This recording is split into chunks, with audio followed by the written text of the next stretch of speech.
All right, well, we're up to, I think, 17 people that are in. We'll keep this on schedule. So just to make sure you guys are all in the right webinar, we are in the containers and cloud native. This is a technical workshop. It's around migrating workloads. My name is Mike Cohorst. I'm a senior account executive here at Crossvale. So we are going to walk through, we have a little precursor before we get to the actual lab environment. So with that, I will kick it off. Let's see here, make sure I can go to the next screen. All right. So welcome to our second season. Once again, we have our partnership with Red Hat in the last 2 years. Let me just minimize this. We have conducted many OpenShift deployments, and thanks to OpenShift 4, they've all gone very well. However, this is only the start of the journey, and we found that in our time was increasingly more spent on the app dev than on the OpenShift deployment. So as you can see from this picture, that it depicts that the enterprise journey to the cloud, with legacy apps is sometimes like taming a dragon rather than freeing a bird into utopia.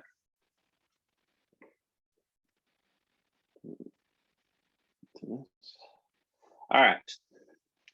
So this is the agenda that we're going to cover today. We're going to go through an introduction of who Crossvale is. Then we'll go into introduction to what this Cloud Native series covers. Lastly, we will commence to the workshop. And I do have my counterparts on as well that I will introduce. But I just want to go through some housekeeping items right now. Everyone is currently muted. We are recording this and it will be available after we're done here. We'll send out a link to that. If you have any questions, please use the Q&A for any questions. Also, when we get to the lab piece of it, use the chat for specific workshop questions. Also, you should have received an email with a URL to register for the lab. So basically, it sends you to a website. You put in your email address, and it assigns you a unique environment. And I believe, Laura, we sent that link in the chat for anyone that would need reference to that. And the workshop will remain open for 24 hours after as well. So this is the agenda that we're going to have from now until 1 p.m. Central Standard Time. All right, I'm going to talk a little bit about who Crossvale is. We're a Red Hat Apex partner. We're a global company. Our headquarters is in Plano or in Dallas, Texas. We also have offices in EMEA and Spain.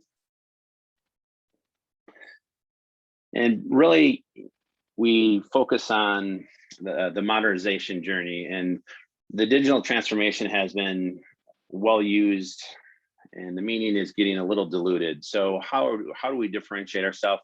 We focus on the modernization of infrastructure and applications that drive results for your business.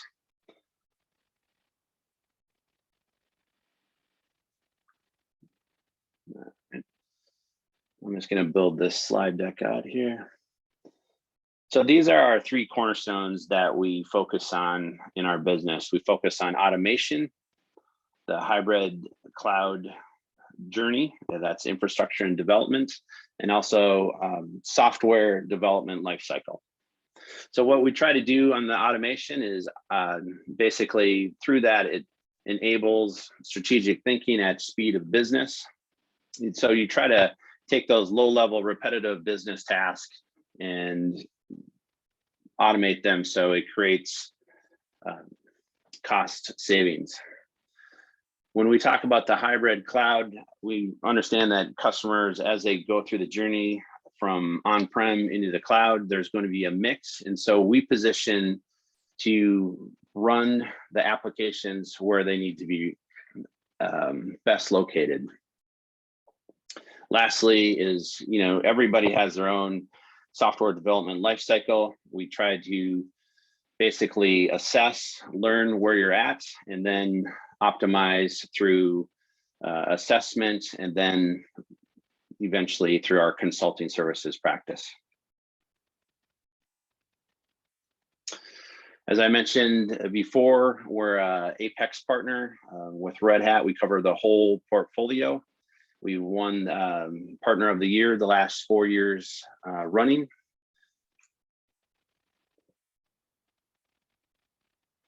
And I'm going to build this out. So really, we try to focus on, we have our day zero. And I walked through a little bit of this before. When we engage, basically, we want to know what your pain points are, what your vision is, where you want to head. And then from that, we will go through an assessment, a modernization assessment that I've talked about a little bit. So we assess where the capability gaps are. From that, we'll give a modernization reference architecture in the design phase. And then basically, we work with you to pick which one of those you would want to go after.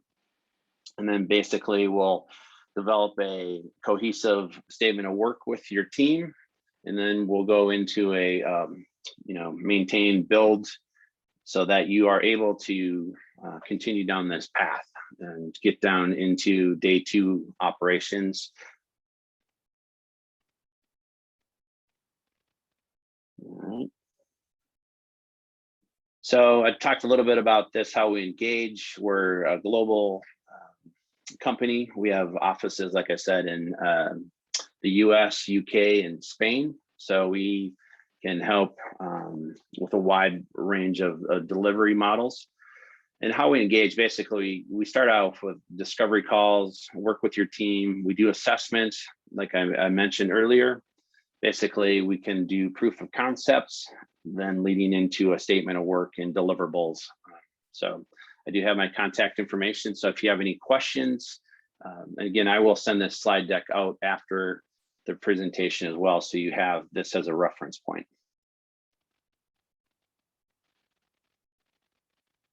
All right, I'm going to talk a little bit what this containers and cloud native workshop's going to cover today. So it's a series of 5 basically workshops that we're doing. This is the first one, the migrating the workloads. We have another one coming up on the 25th, automating pipelines using CI/CD. Service mesh is in September.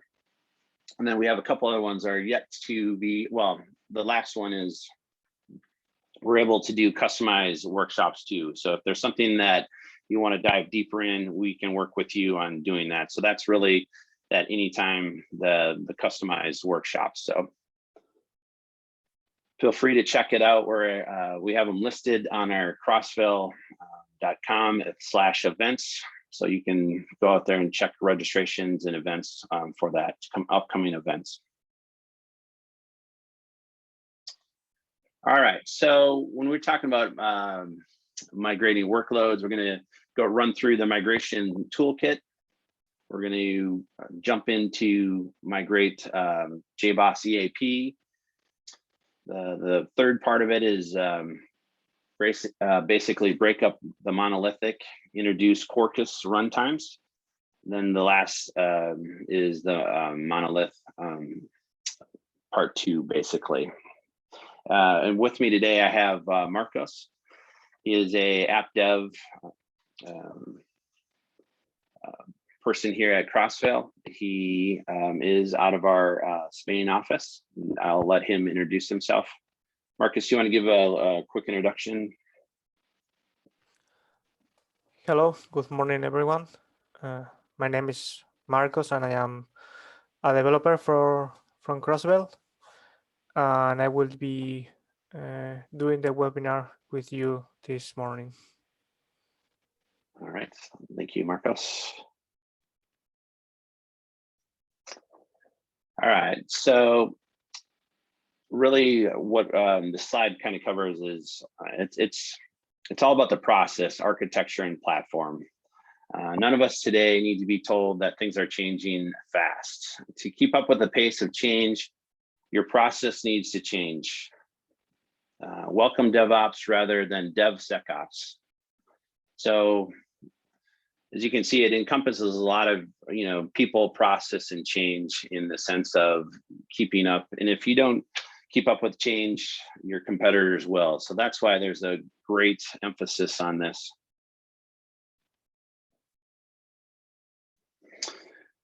So this is just kind of the path of to cloud native apps. DevOps starts with people and not products. DevOps is sequential and not something that happens overnight. And what I've seen is it really needs backing from upper management to make this a successful project, as you're all aware of. So Red Hat Cloud Native Development Platform. Enablement is the key. Red Hat ensures that you are enabled with all the tools to reduce the efforts and increase productivity. Everything we do today and in this series will be utilizing these three key services. So we have the OpenShift container platform. It automates Kubernetes applications, operations with DevOps in mind.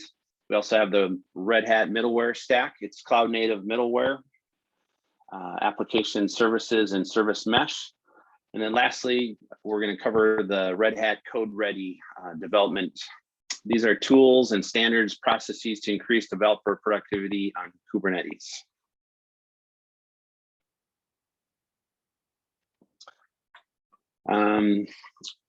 So it is not the intention of providing an OpenShift 101 today, and I would send you either to our events portal or to the Red Hat on demand. However, let's just pick up the elements that will matter over the course of this series. OpenShift is far more than a platform of which containers reside. In fact, the word platform simply does not do it justice. It is like an automated ecosystem that accelerates application productivity anywhere. I think everybody's aware of the benefits of a Kubernetes platform to be able to automate, to do seamless Kubernetes deployment, auto scaling, one-click updates. That's the value of OpenShift.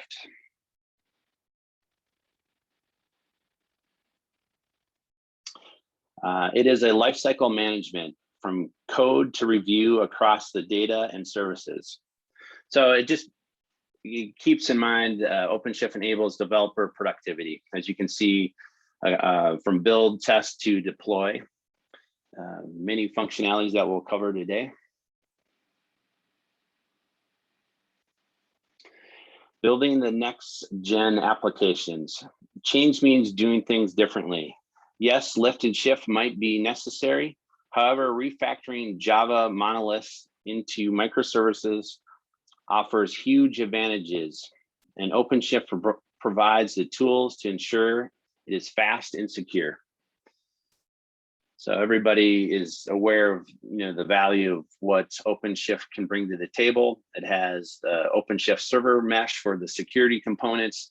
It also does serverless, enabling scale to 0, support Azure functions, integrated with CamelK for a rich set of initial event sources.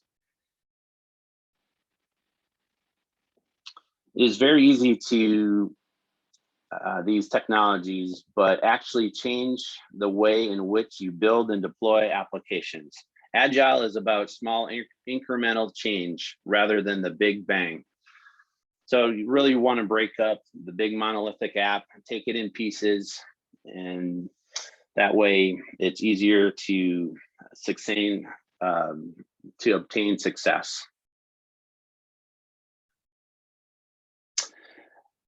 Key to incremental is the container.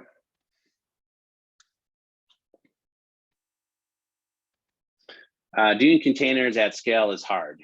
There's a lot of different components and is actually quite difficult and even very complex.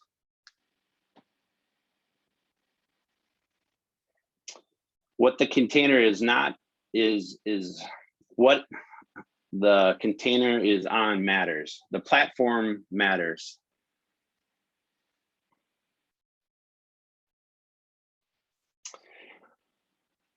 What is in the container matters. That's the concern of the ops. What you all care about is what I can put in the container and how much effort can be reduced here. Again, this is where OpenShift steps up, ensuring every container has what you need, and more importantly, the right amount of it.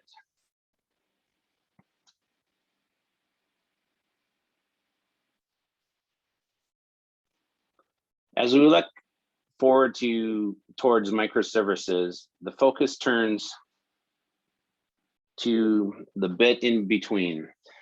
How exposed are you? What control there is? Latency between calls. Can I make the MSA work harder for my money? So these are all some factors that you consider when moving to containers and why people are looking at microservices. You want to integrate more data sources, create and expose, manage APIs, reuse integration patterns, control, monetize APIs, extract and transform data. I'm going to touch on the Red Hat developer tools. Building and deploying the OpenShift platform containers, waiting to be filled with your latest cool apps is only the start of the DevOps journey.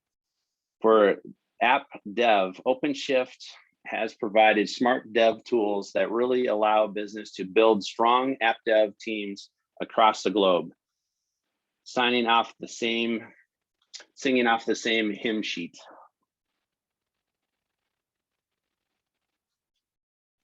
Over the course of the series, we'll introduce you to the portfolio. So we're going to touch on a lot of these today. The Red Hat Code Ready portfolio. Marcos will go through that in the lab.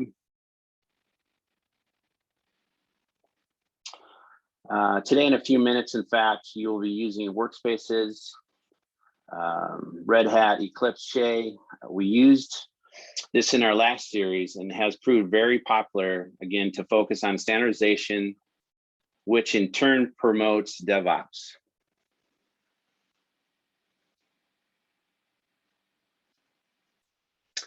OpenShift pipeline, CI/CD platform. In the next workshop, we will be looking at CI/CD, and this time the Kube native Tekton rather than Jenkins, which, as we all know, was built before Kube.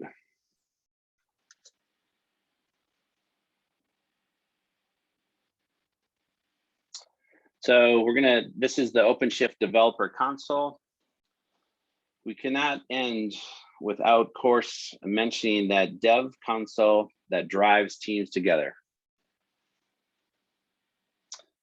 It will leverage OpenShift pipelines for the CI/CD and use Istio and Kala project to provide a graphical view of container interactions for an application. So enough for me. We came here to do hands-on workshop, and that's what we're going to do. We'll go through at a pace, but don't worry, we will leave it open for another 24 hours to finish. Let me know. Let me hand it over to Marcos, and he will walk you through the lab at this point. Thank you, Mike. So before we start, the first thing we need to do is to wait a moment. Allow me to share my screen. Is to register in the lab. So in the Zoom chat, there is a URL which I'm going to share it right now. It's this one. And well, I am already registered. So you will need to register with your own email, and you can use Red Hat 1 exclamation sign as your password. And when you are registered, you will be assigned a username. This is important because it's the user that you will be using to log in into the OpenShift console and to the Workspace. And we are going to start or to do today the module number 1, which is optimize existing applications. As a high-level overview, what we are going to do today is that we are going to get a Weblogic application, and we are going to migrate it to a JBoss runtime that we are going to run in OpenShift. And after that is done, after that exercise is finished, we are going to implement some of the services of the JBoss applications in a cloud-native way. This is using Spring Boot and using Quarkus. And finally, we're going to connect the old Monolith UI into the new microservices that we are doing.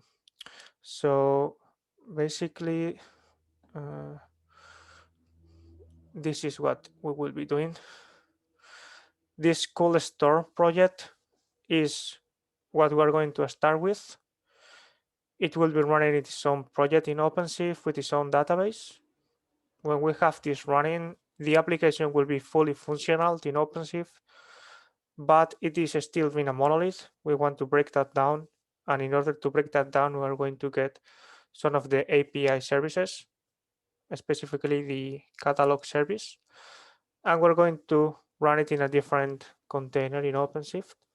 And finally, we're going to move the UI, which is this green thing, to the catalog service instead of consuming from the monolith application and the monolith database. Okay, so first of all, make sure that if you are logging into the module 1, confirm that the username that you have is the username that you have assigned when you register. This is on your top right corner. You should have a user ID, as I have here, which is user1. And it is what you are going to need to use to connect and to do login into the OpenShift platform. I am going to do the module 1 with you. If you have any questions, any concerns, or if you are blocked, just raise your hand in Zoom, and I will answer. What is CoolStore? Well, CoolStore is a sample application that we are going to migrate. So down the road we will see it, but basically it's a Git repository that we will clone in our workspace, and we will migrate that. It's just an example application that we will work on. On this module documentation, you have all the steps you need to do. Is it running a VM? No. So the application is a well, I didn't want to close that. The application is code that is WebLogic code. So it has WebLogic annotations, it has WebLogic configuration, and we're going to delete that by using the migration toolkit application from Red Hat, and we are going to containerize it and run it in OpenShift. When it is running in OpenShift, it means that the application it is already containerized. The problem is that monoliths normally are too huge to be handled into a containerized world. So we want to break that down into multiple microservices. And as an example, we're going to create the catalogs microservice and the inventory microservices, which at the moment are part of the CoolStore monolith. So first of all, make sure that the user is the user that you have assigned when you registered. And make sure that you have access, first of all, to the Red Hat OpenShift, which is the first link here. You should be able to, not this one, sorry. The OpenShift, where is the console? It's not here. I think this link is not correct. You should be able to access this console here with your user and password that you have assigned on registration. And also, you should have access to the code-ready workspaces, which is this link here. The code-ready workspaces is an integrated IDE that we are going to use in this workshop today. But code-ready Studio or any other tool could also be used. But this IDE has all the tools installed and configured, so it's going to be easier for us to register and to do the workshop. Okay, so first of all, we are going to analyze the application, but we need to download and to start the workspace. So in order to start the workspace, in the code ready, you click the workspace here on the left, and it is going to start.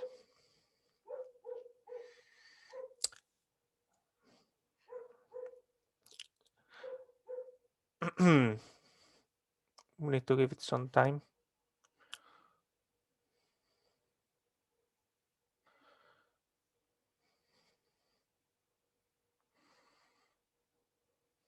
Okay, so I have the workspace already opened. The first thing we need to do is we need to clone this repository. I'm going to send it in the chat. This repo will have the monolith application and also the skeleton of the other two microservices that we are going to do after the monolith is running in OpenShift. So I will go ahead and clone it. Wait, sorry, git clone.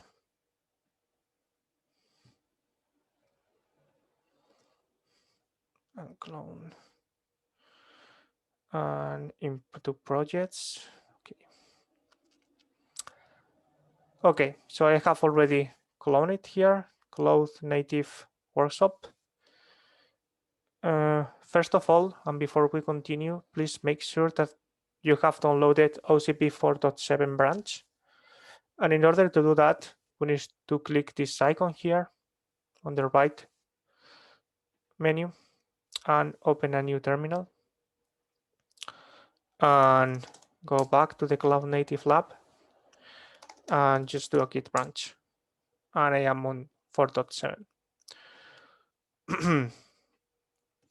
Okay, so I have the code running, assume running or cloned here. This is the monolith that we want to migrate under the monolith subfolder.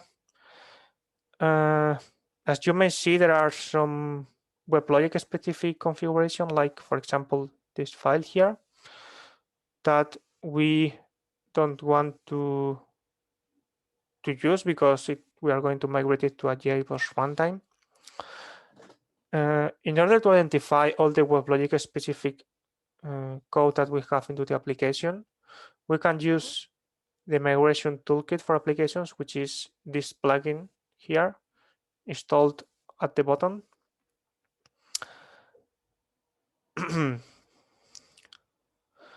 And what we need to do is to create a new configuration. So you click the plus button here, and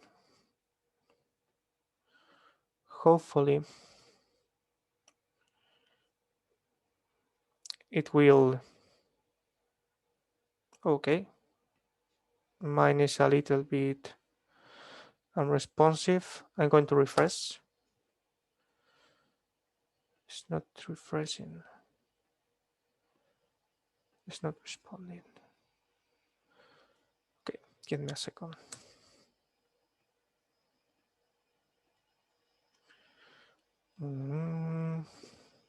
Let me close all this.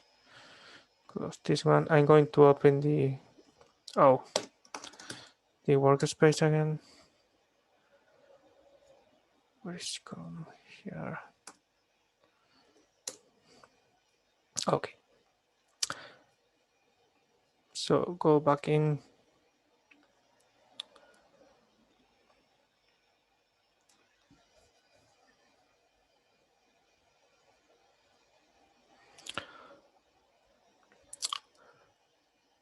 Okay, so now it is loading. So we click the plus sign here, and it should have one created already. I'm going to delete one of them. So on the configuration, the first thing we want to add is the input, which is what we are going to analyze, which is the monolith folder here. We choose this, and we also need to select the target, which is going to be EAP7, and also the source, which in this case is Weblogic. And we can leave all the rest of the options as per default. So Weblogic on the source and on the target EAP7. And then we right click this NTA configuration and we click run. So this plugin, what it's going to do for us, it is going to analyze the code, and it is going to show all the Weblogic specific configuration that we will need to change in order to migrate the application into a in order to be running that in JBoss. There are going to be some code and some configuration issues that we will try to solve together. And when that is solved, we will get the WAR file that normally you will put in a JBoss application server. We will use it to create a new container image to run in OpenShift. Okay, so my analysis is complete. So I can click on the lower right corner, open the report, and I can see that there are 22 issues. So just go to the Monolith application. And they are categorized by in this dashboard, but it's importance. So for example, there are 11 which are mandatory, and some of them that are optional, and we will need to change all the configuration. So for example, if we go to issues here, we have Weblogic proprietary logger. We need to change that because this logger will not be available in JBoss. Initial context factory, GANDA bundling, the Weblogic XML, some other Weblogic specific code like the Lifecycle listener and the Lifecycle event that we will modify. If someone has a question about or is lost or is blocked, please let me know in the chat. Okay, so in this dashboard we can see all the problems that the tool have found, but also we can see on the report here, we go down to the code, for example, to the startup listener, which is in the utils package. You can see that there are 6 hints that is telling us that we need to modify the code because there are something that is Weblogic specific. A red cross means that is something mandatory that we will need to change in order to have it running on JBoss. So if we open the code of the startup listener, so right click on the class name or on an issue, sorry, and open code. So we can see here that there are some two Weblogic classes, one base class, which is the listener, and two events. In order to modify that, what we are going to do is, first of all, do not extend the web application listener. And we are going to declare this application as a singleton.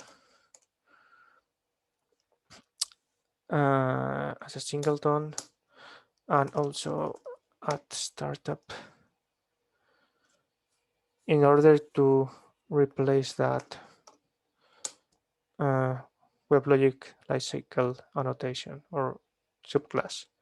So instead of doing the post start and the pre-stop of the Weblogic application of the application lifecycle listener, we are going to do, instead of a post start, a post construct with a standard JBoss annotation, and instead of a pre-stop, a pre-destroy. Okay, and the parameters are no longer needed. And also these imports can be removed. So basically we have changed some WebLogic specific implementation for a more Java standard way, which is declaring a class as a singleton with two methods, post construct, which is executed just after the listener is created, and also pre-destroy, which is executed just before the listener is destroyed. So the behavior is going to be the same, but the code is no longer WebLogic specific, so should be possible to run it in JBoss. So I'm going to, first of all, I'm going to check if the application is still building. So if I go back to the terminal and I go down to the monolith and I just do a Maven clean package, it should be successful.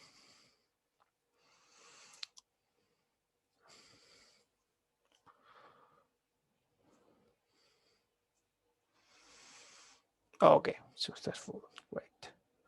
Another problem that the tool have found is the logger problem, the WebLogic proprietary logger that is being used on the order service NDB.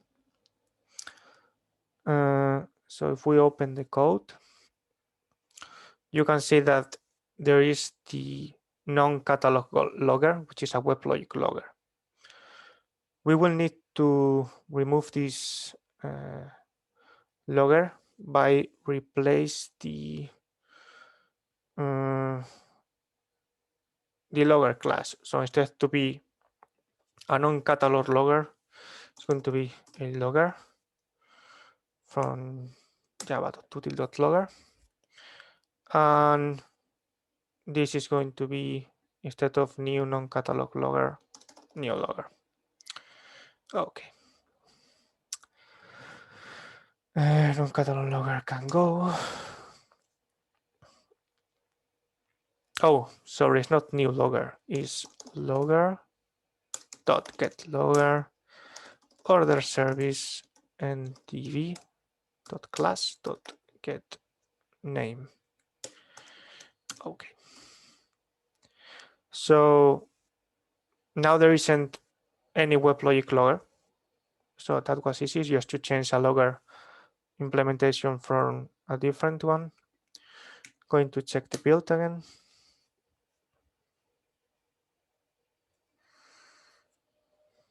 Okay, just this. And I'm going to run the analysis again so I can see what are the issues that I have cleaned up and what are the ones that are still pending.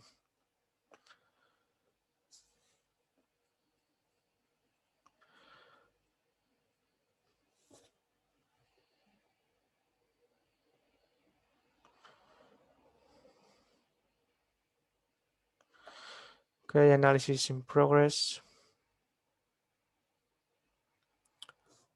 Yes, Katie, you need to run Maven, oh, sorry, MVN,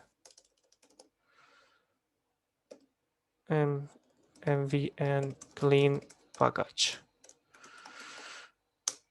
in the monolith folder. So if you go to the monolith folder, you go here and you do Maven clean package. And this is going to compile and package the project. So if it is still running, we should have a successful as we are having right now. Okay, my new analysis is completed. So I'm going to open a report. And instead of 22 as it was before, there are 20 now. And now we have some Weblogic specific configuration like GNDI lookup or the Weblogic EJV XML that we will need to modify.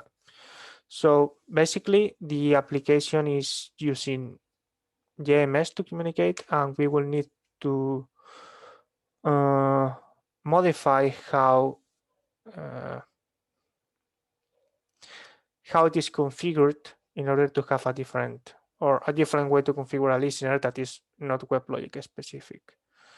So in order to do that, in the monolith, we need to go to the service package, which is here, and into the inventory notification NDB.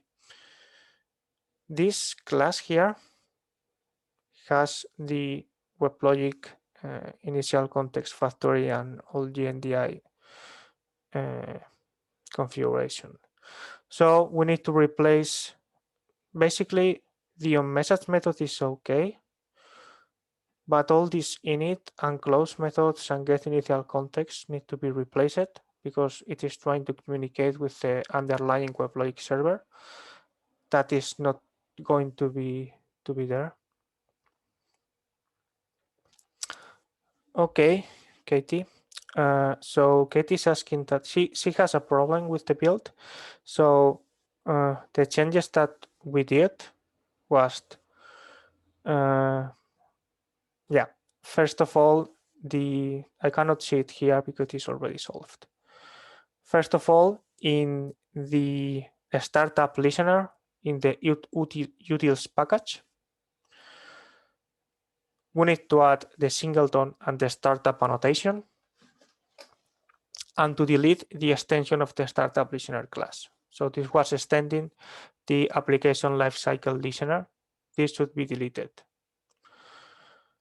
In the post start and pre-stop method, there was a parameter, application lifecycle event, that needs to be removed, and also the annotation added.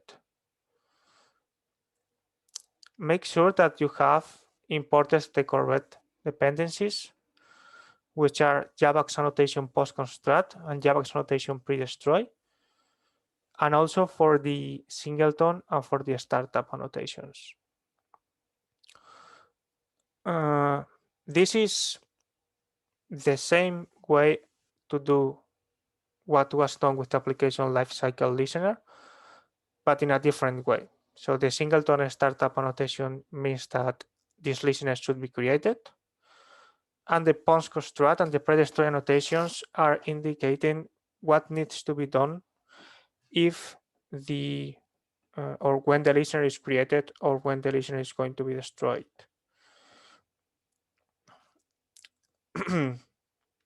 After this change is done, the other change we did was to change the logger in the order service.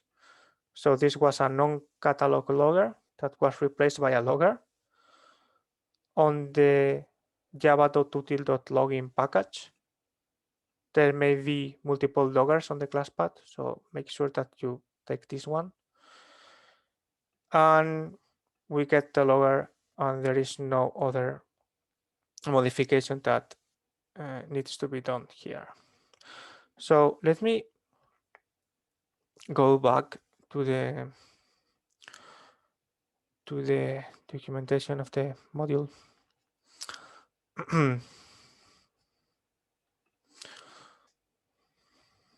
Okay. You should have access to this documentation when you registered. I am going to share it with you.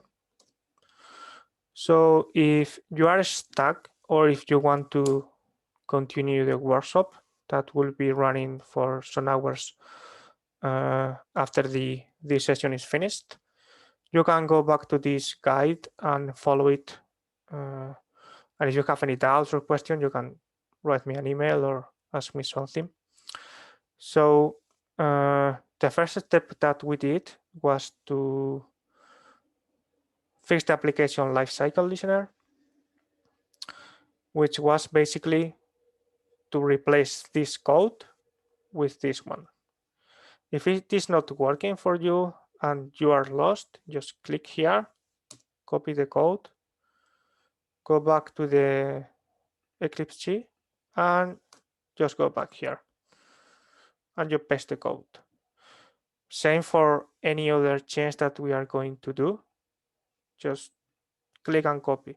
I am going to do it manually because I think it's easier for you to follow. And you also have the notes, so you can always go back and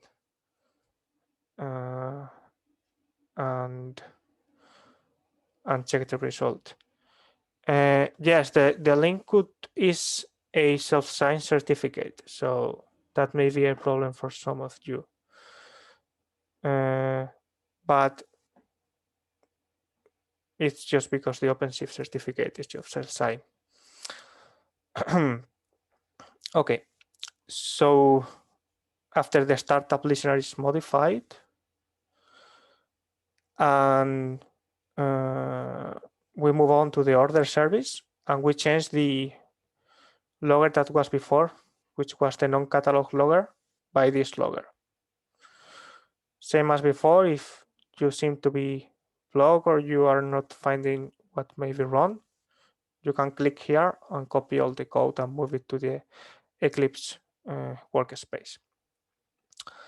And finally, as written down here, we need to remove the Weblogic descriptors.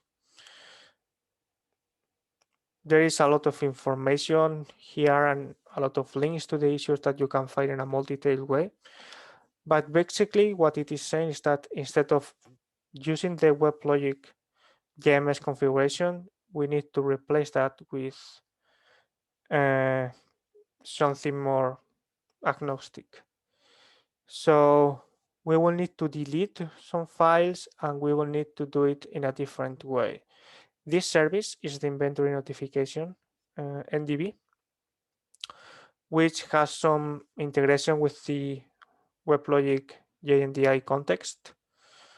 And we need to remove that because the Weblogic will not be there because we are going to run in JBoss. Okay, so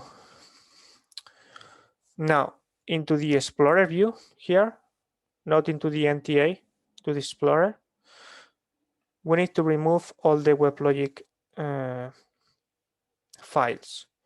So we need to go to, let me close all that up. So into the Monolith folder, in the source package, we can go to web app and then, webinf and then weblogic ejv.xml. That is a configuration of a timeout of 30 seconds. We will need to delete that, the whole file, not the content. We will fix the code later. Another thing that we need to delete is in the Java folder. There is a WebLogic package, so that should go as well.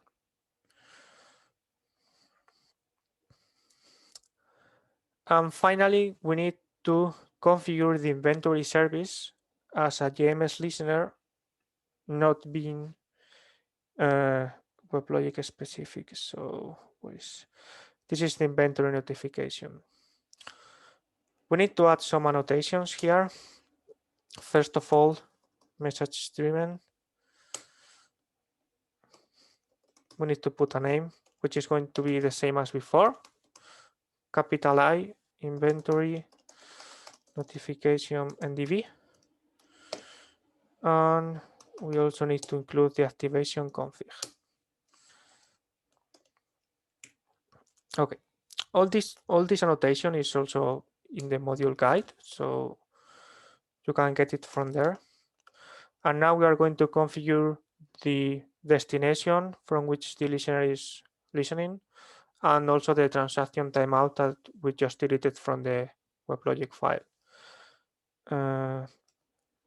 So inside the message-driven annotation, we need to add an activation config property, which property name is going to be destination lookup, and its value topic / orders.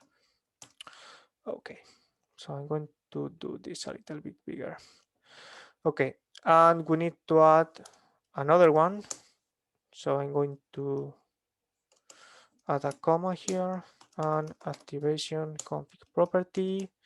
It's the same property name, destination type, property value jms.topic.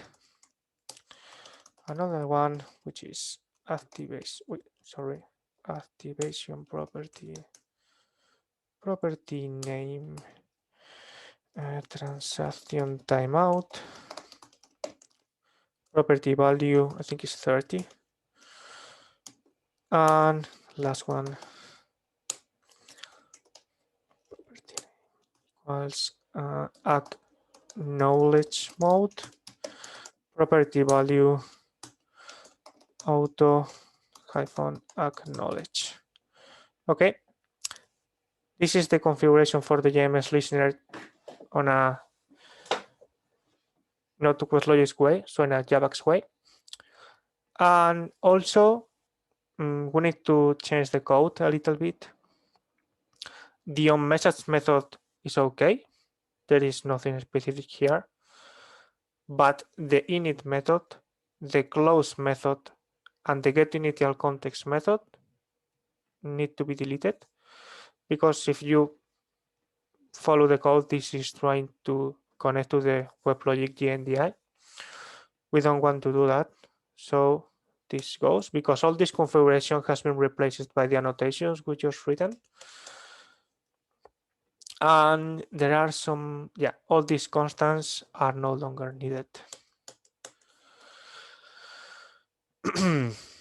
Okay, so the listener functionality is still the same because the onMessage has not been changed. The only thing that we have changed is the configuration on how the listener is created and how the listener is configured.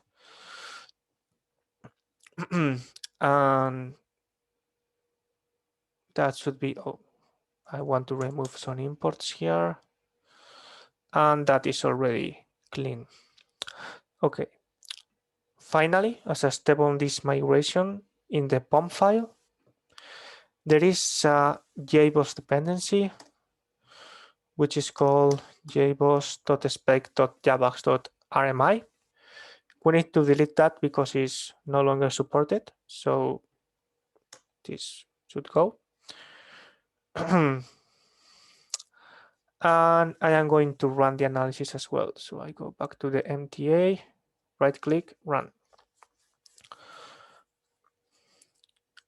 So if this goes well, there should not be any Weblogic code anymore. So we should be able to move it to a JBoss container. Analysis is in progress.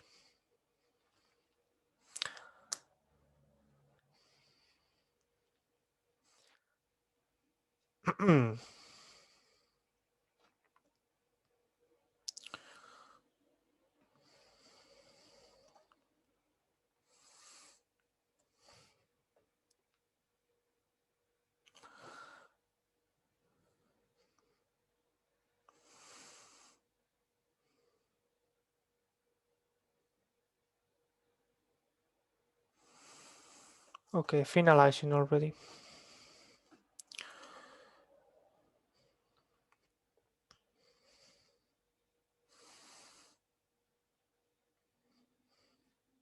Okay, open report.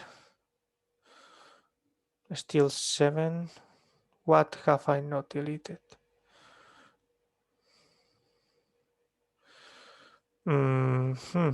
Something is not correct because I have deleted that.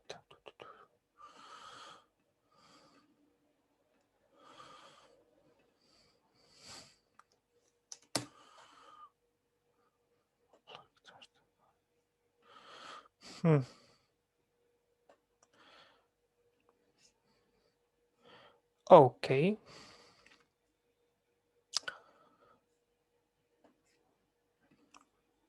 I think the problem is that I need to rebuild. So I'm going to rebuild.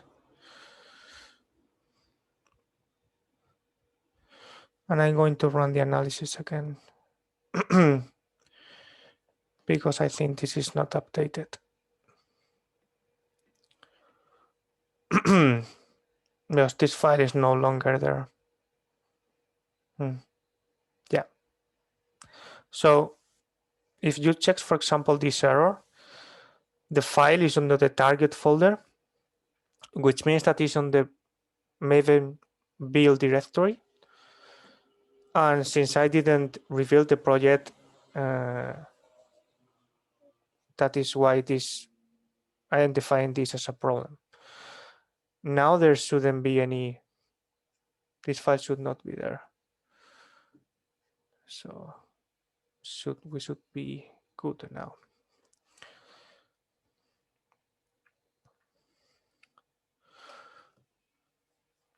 Okay, finalizing already.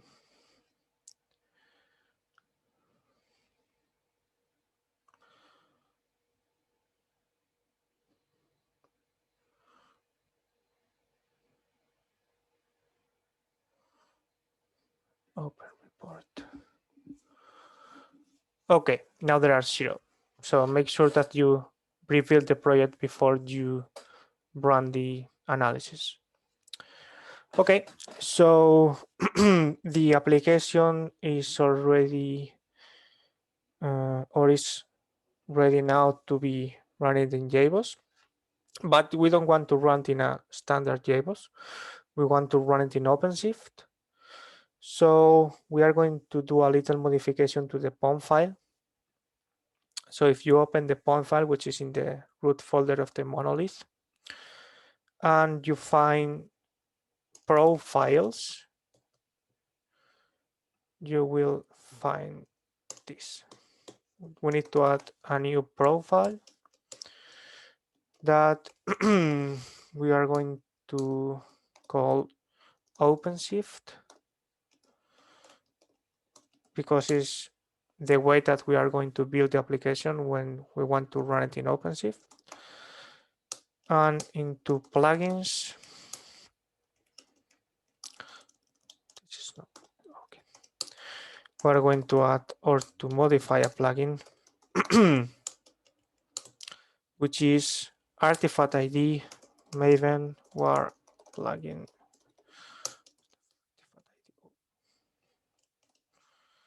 And version should be 2.6.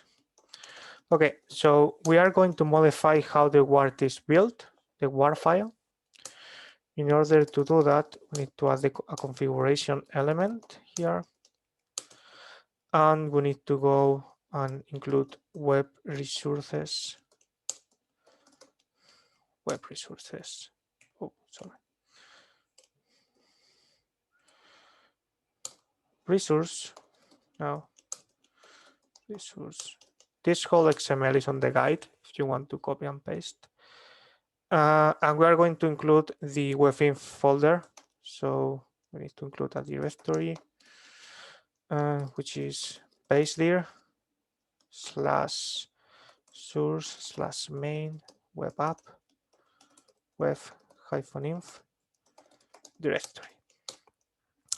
And filtering true, which means that it will use Maven properties if needed, and target path within the WAR file that we're going to create within target path.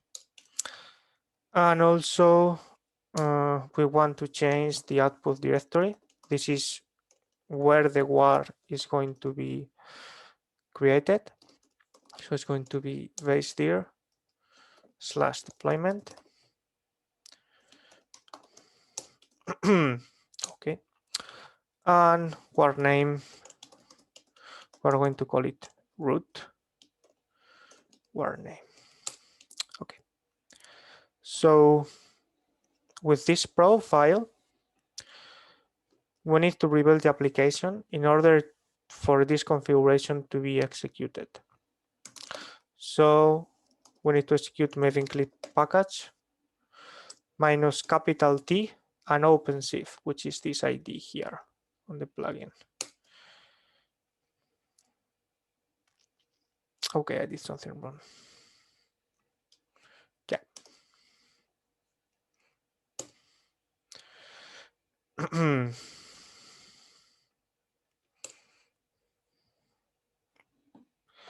What did I do wrong?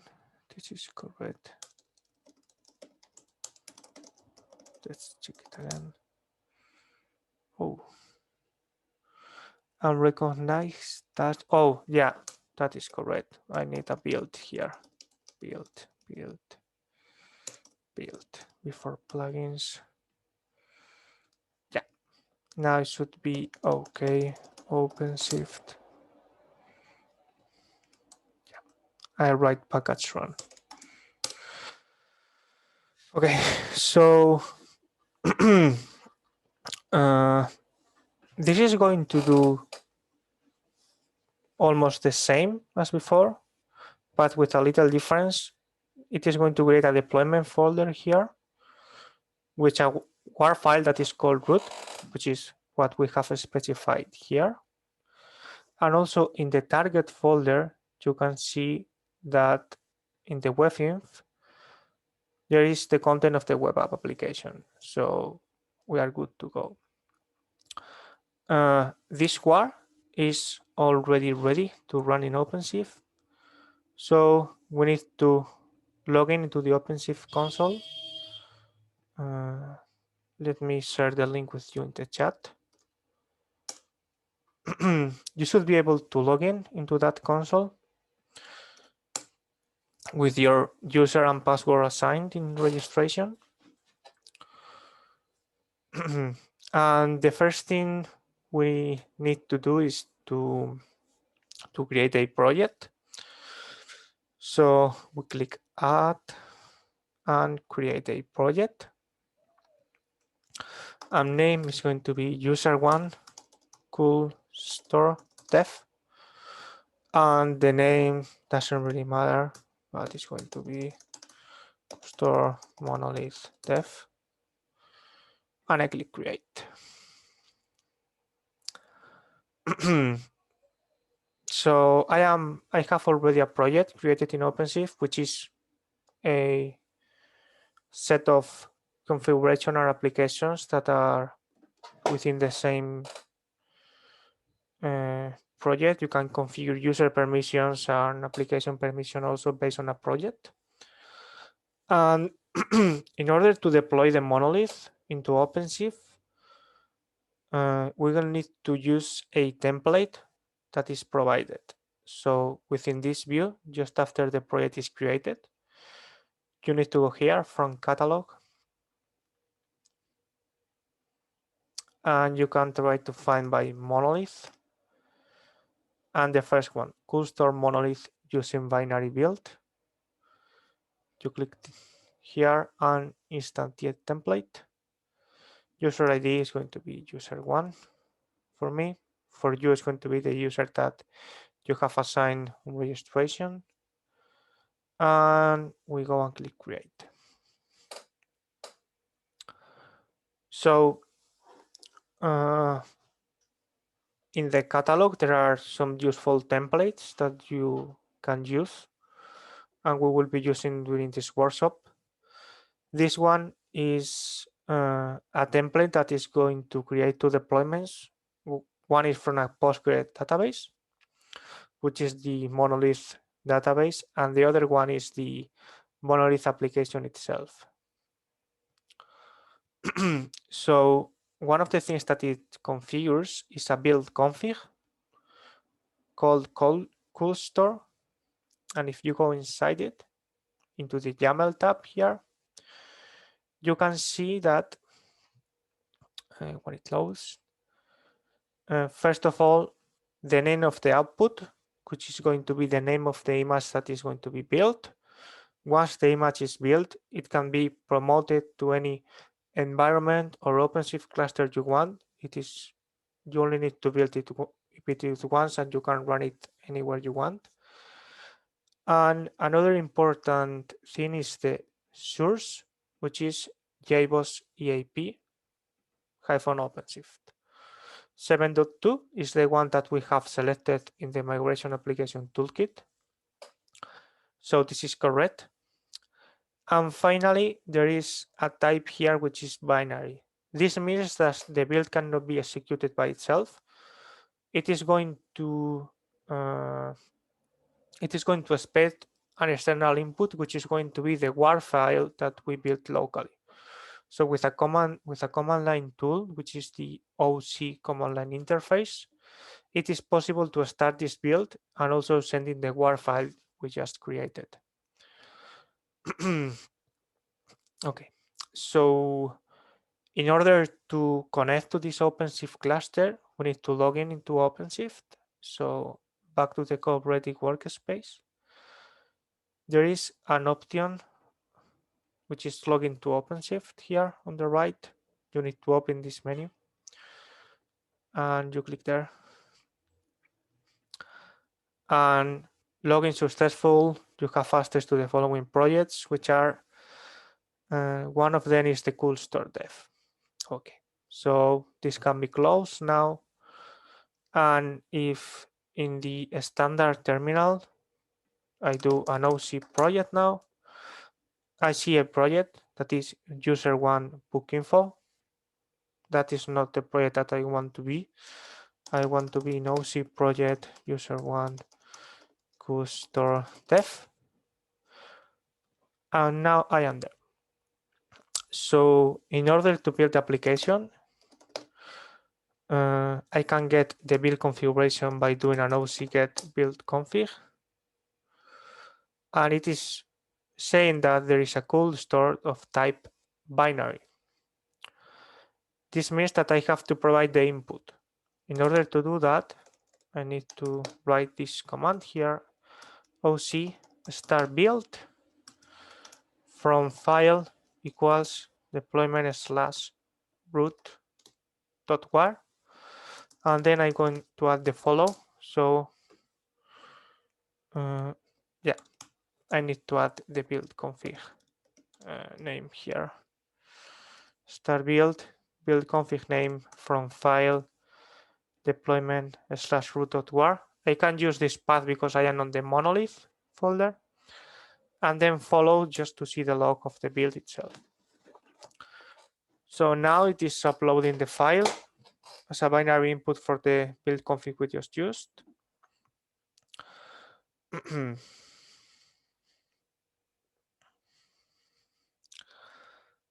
And when the image is created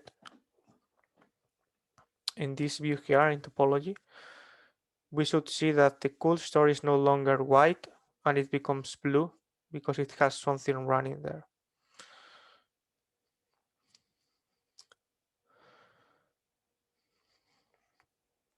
Okay.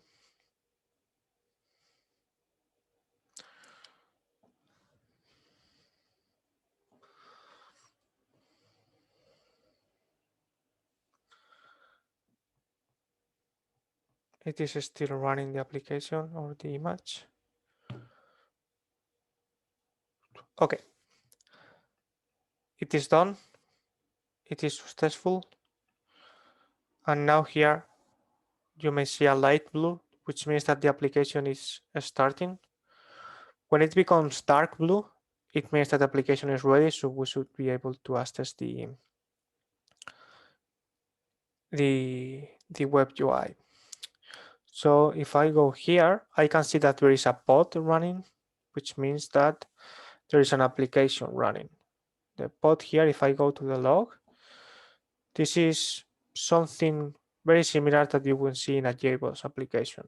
This is just a JBoss starting with a WAR file inside, but it is containerized into a OpenShift deployment that can be run anywhere. So this image here can be pulled and pushed into any OpenShift environment, and it will run the same way as this is running in this OpenShift cluster.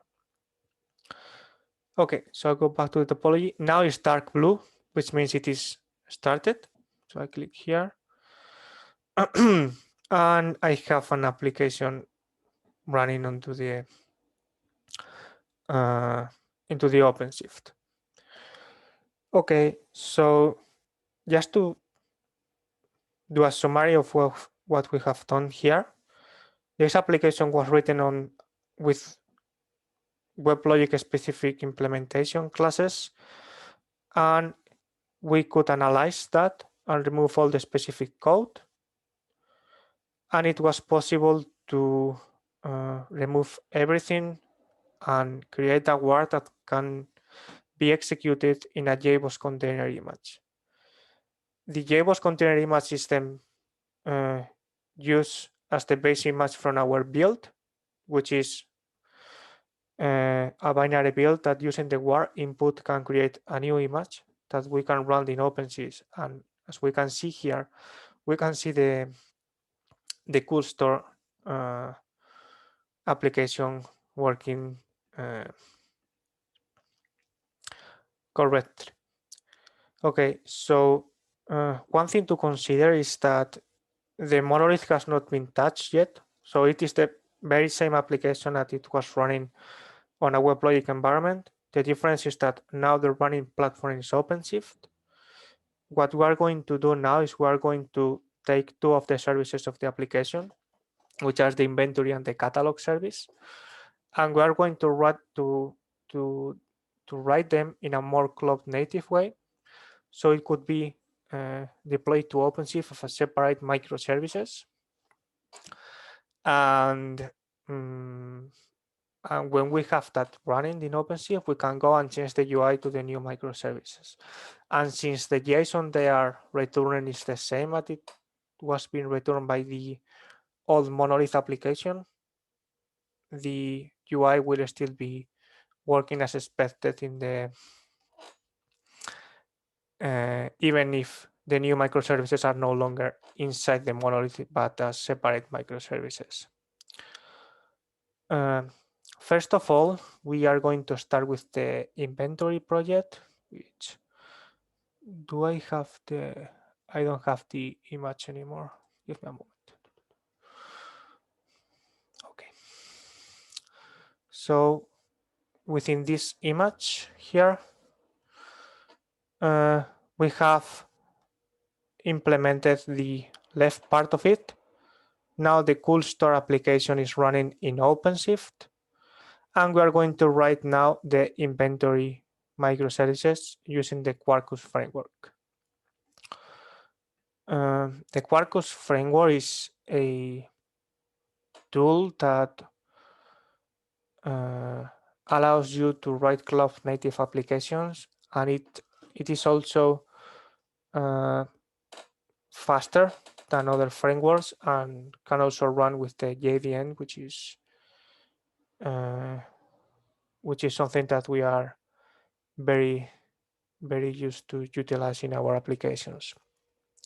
One thing about Quarkus, in the repository there is the inventory subfolder, and you can check and see all the skeleton here. Into the source folder, there are some Java classes. Oh, sorry, that should be empty. We will need to fill that. It is going to be very simple. We are going to write an application that consumes the data from a database and exposes its data in a web service as JSON. So as I was saying, Quarkus is a framework that needs an extension of a library to be able to run it, because it does some of the processing that a framework does during runtime. The Quarkus framework basically does it before runtime. So when you are running your application is faster. This means that you need some extensions of your libraries to be able to run with Quarkus.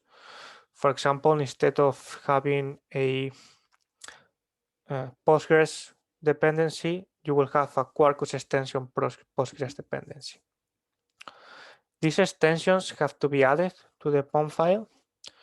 So I'm going to go with my terminal to the inventory folder, and I'm going to add the extensions. In order to do that, I'm going to paste the command that you need to use in the chat. Those are the extensions that we need to add. So first of all, Panache, which is an extension that connects and is able to connect an entity to a database table, so an ORM library. Also an H2 extension, which we are going to use as a local development database. And also Smart Read Health, which is going to allow us to create custom health checks. So I'm going to run this Maven command. And okay,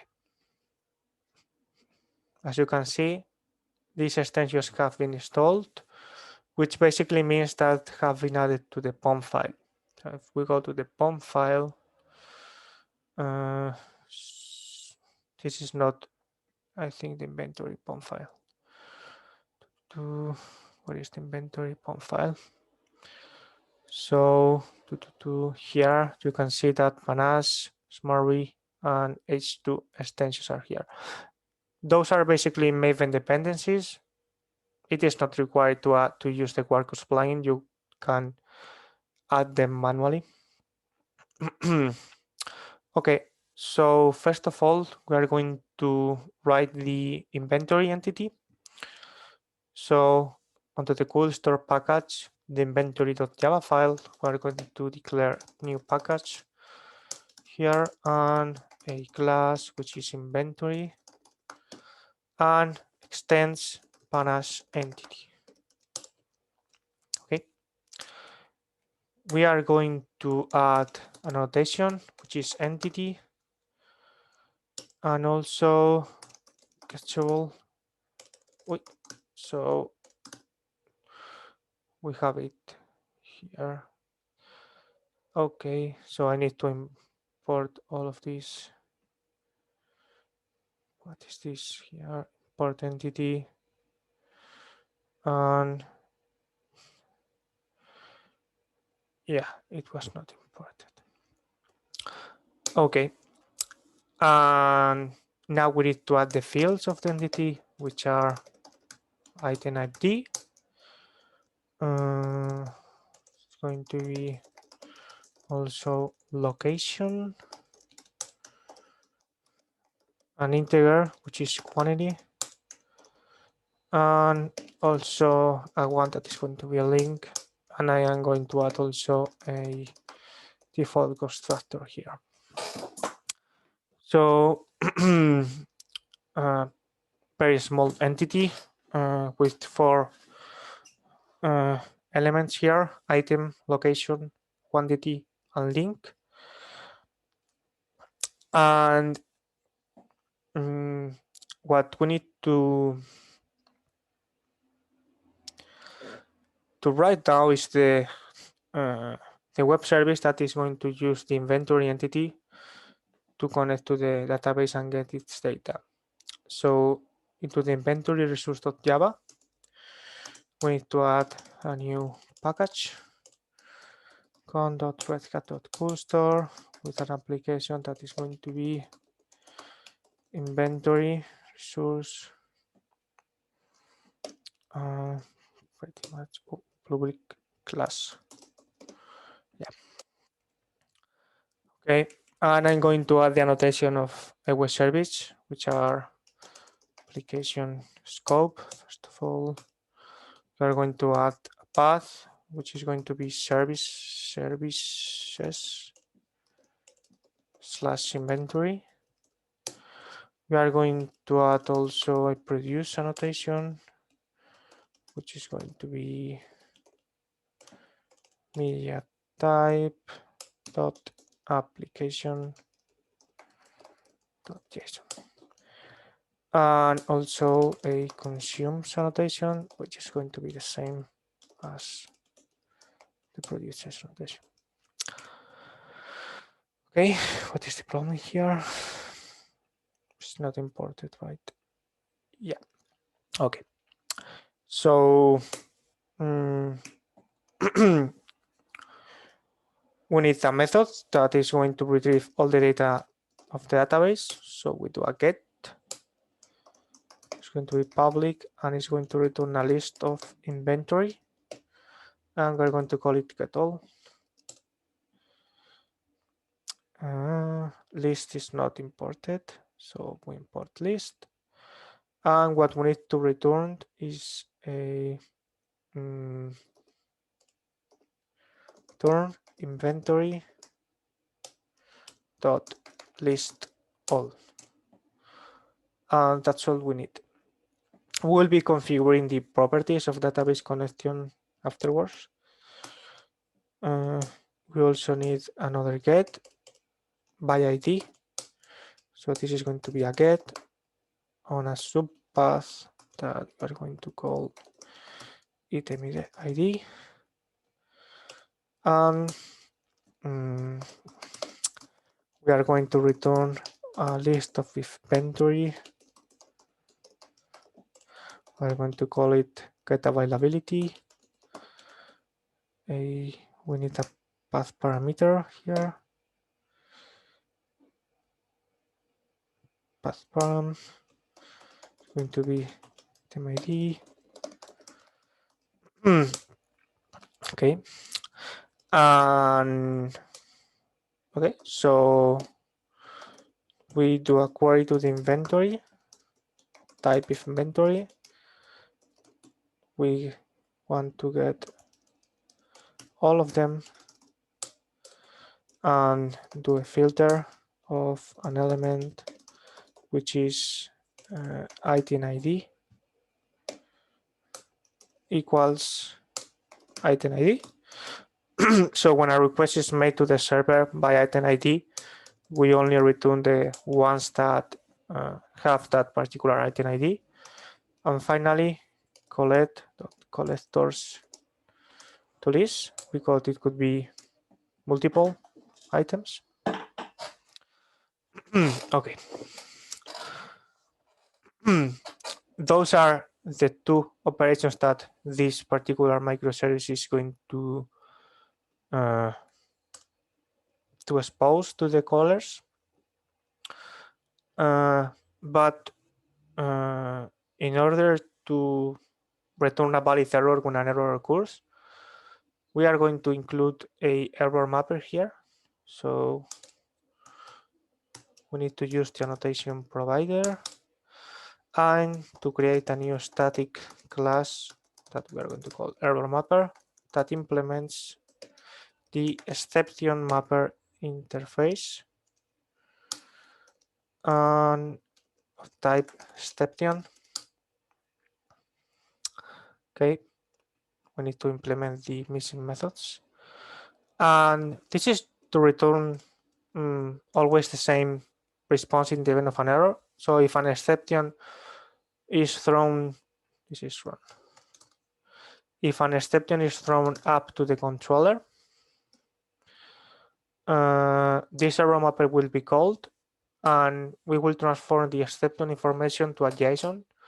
So all the microservices that are called within each other will be able to transform all the errors to the same error format, and also to read and to be able to transfer any error they may receive. So in order to do this, by default, I'm going to create an error code, which is going to be 500. And only if the exception is an instance of web application exception. In this case, I am going to overwrite the code to what there is on the exception, because we don't want to lose that information if it's already present. So get response.get status, and okay, it's called x, not exception. If not, code should be 500, and we are going to return a response with a status whatever is on the code and a JSON. So we need to create a new JSON dot. We are going to we are going to add an element in the JSON response, which is going to be error, and we are going to take it from exception.get message, not exception, sorry, ex. And we are going to add a new one, which is going to be code, which is value is the same as the status code. And then we build the JSON and we build the response. Okay. So this is the error transformation, and yes, this web service is finished. Maybe there is a slash missing here. Okay, this is correct. One thing to do is that database is going to be empty, so we are going to add some data. In order to add that data, there is a script on source main resources that is called import.sql, but it's empty. Into the guide, you can find all the info that you need to include. I just copy and pasted it.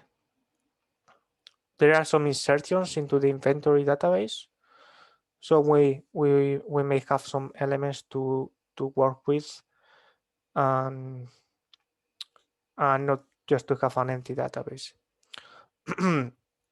Okay, so all the code is ready now. We already have an entity and we have a web service, and what we need to do now is try to see if this application can work as it is written. So Quarkus has a Quarkus dev tool, which is a Maven plugin that we can use to run the application locally.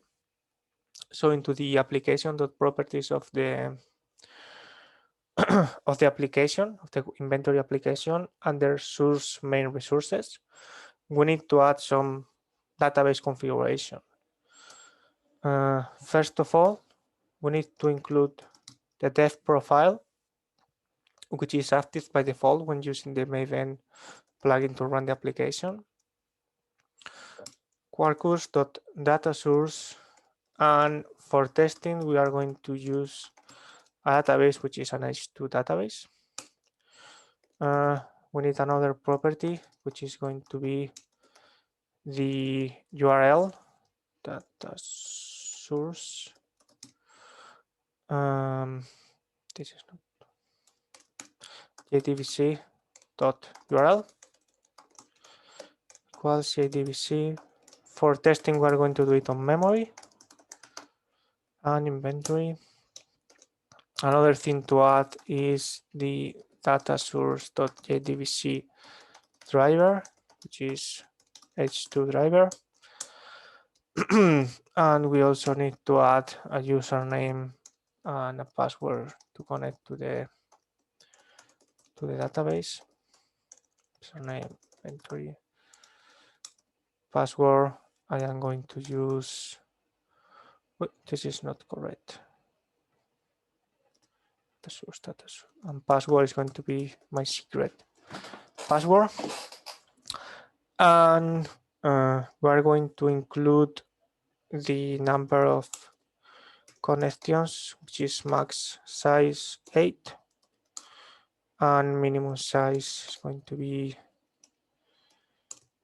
2. And finally, we need to include the generation configuration of the database. So quarkus.hibernate.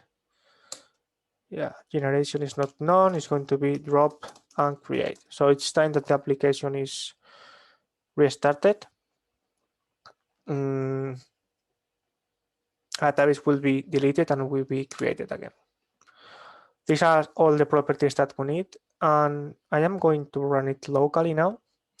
In order to run the application locally, we need to use a maven command, then Quarkus :dev, that's it.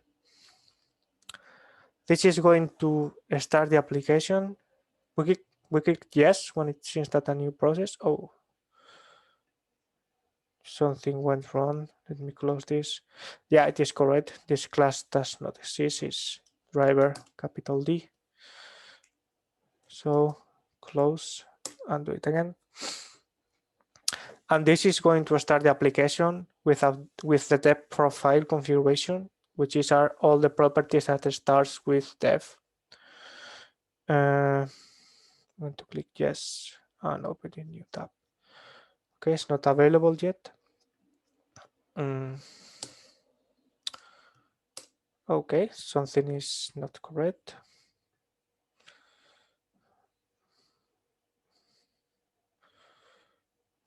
Let's try to run it again.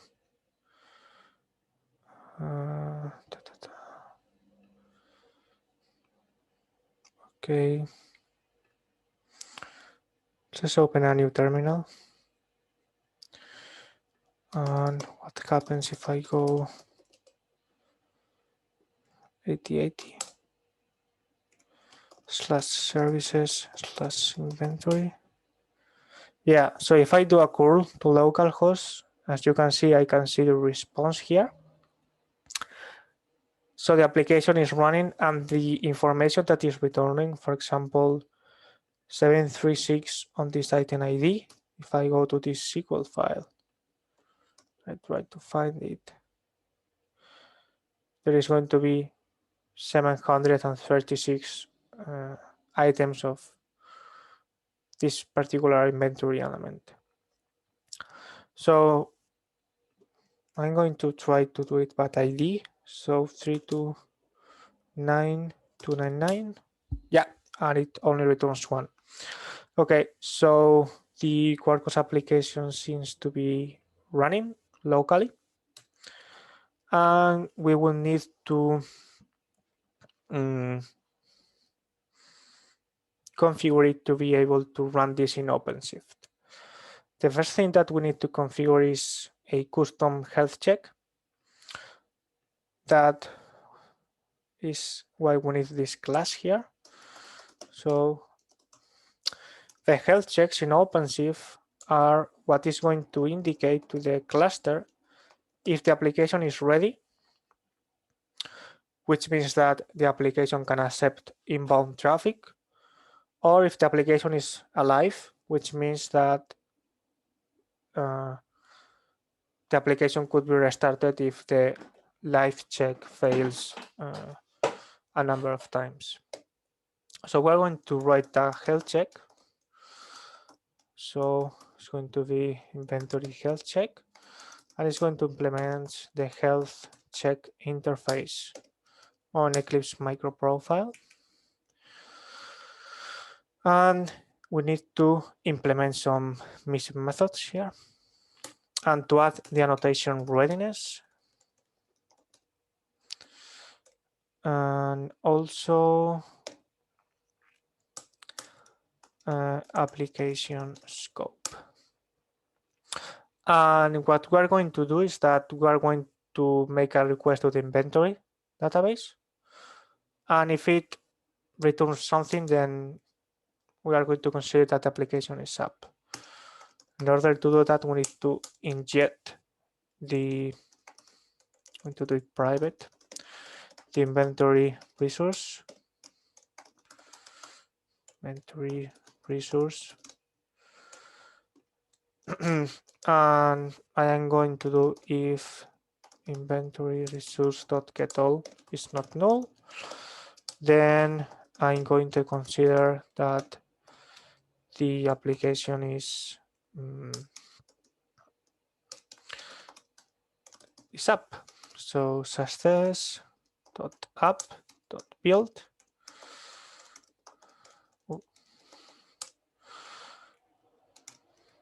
And if not, I am going to consider that the application is down. So something is not working. Maybe the database is down or something. But that is all we need to consider that the application is running or the application is in a failure state. Another thing that we need to do now is that we're running in OpenShift. We will need to create a new project. So going back to the OpenShift console,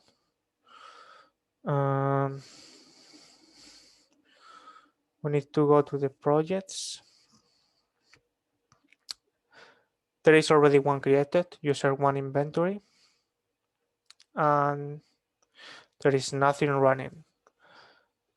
One thing that we need to create is a database, first of all. So we go to the database menu, and we're going to select Postgres ephemeral and click instantiate template.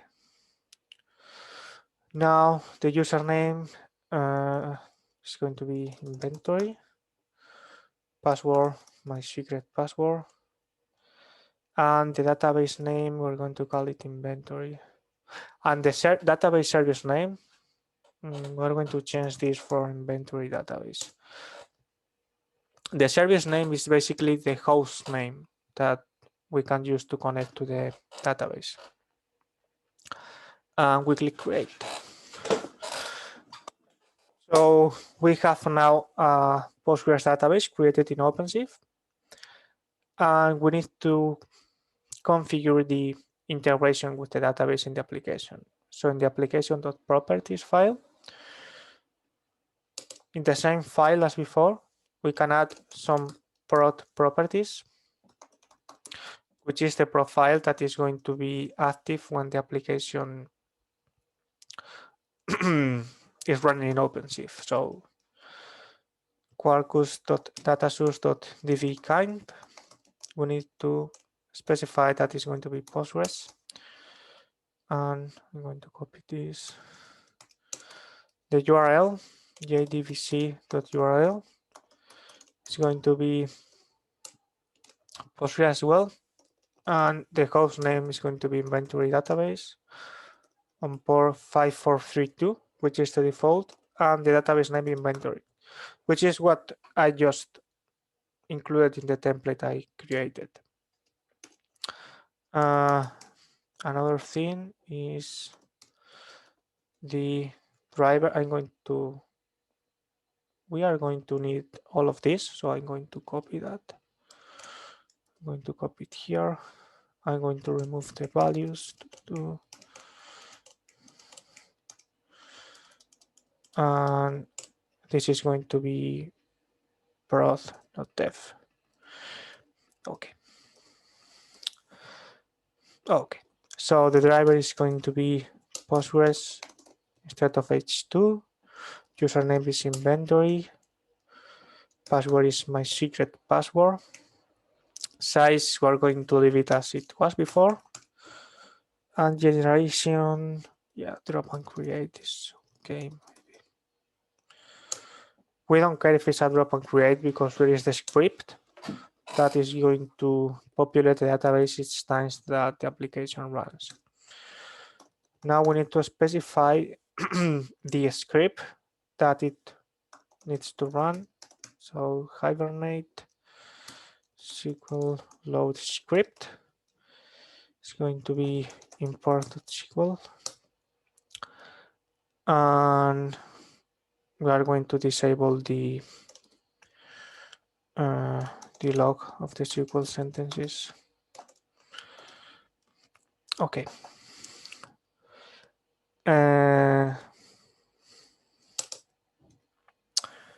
Now, one thing to consider is that the certificates that we are using are self-signed.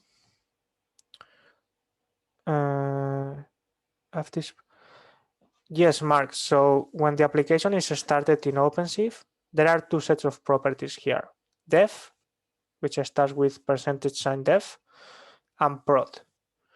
When I run maven quarkus :dev, the dev profile is active, which means that the dev properties will be used. When I run it in OpenShift, the dev profile is not going to be active. It is going to use the prod profile. There are basically three profiles in Quarkus: the dev one, which is using when doing a Quarkus dev; a test, which is using when you are running in unit or integration tests; and prod, which is meant to be used when you are running the application in a real environment, let's say in a non-local environment. So these properties are not consumed by OpenShift itself, but they are consumed by the application when it is running in OpenShift. So that is why I can use this host name, inventory database, because I am going to deploy the application in OpenShift, and in the same namespace that the application is running, there is going to be a service which is called inventory database that is connected to the database. And all the other configuration is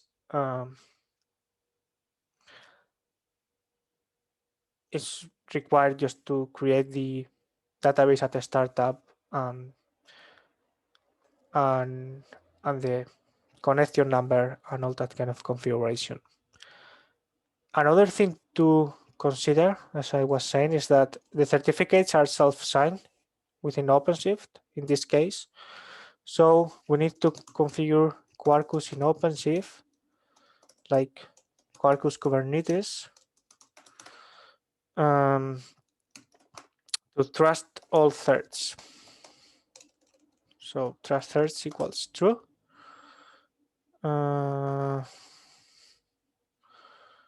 I think, yeah, this is not. I need to configure the deployment properties. So one thing that Quarkus does is that it allows you to deploy when you build with the OpenShift extension. So if I add the property kubernetes.deploy true, then it is going to deploy it. I think I didn't add the OpenShift extension.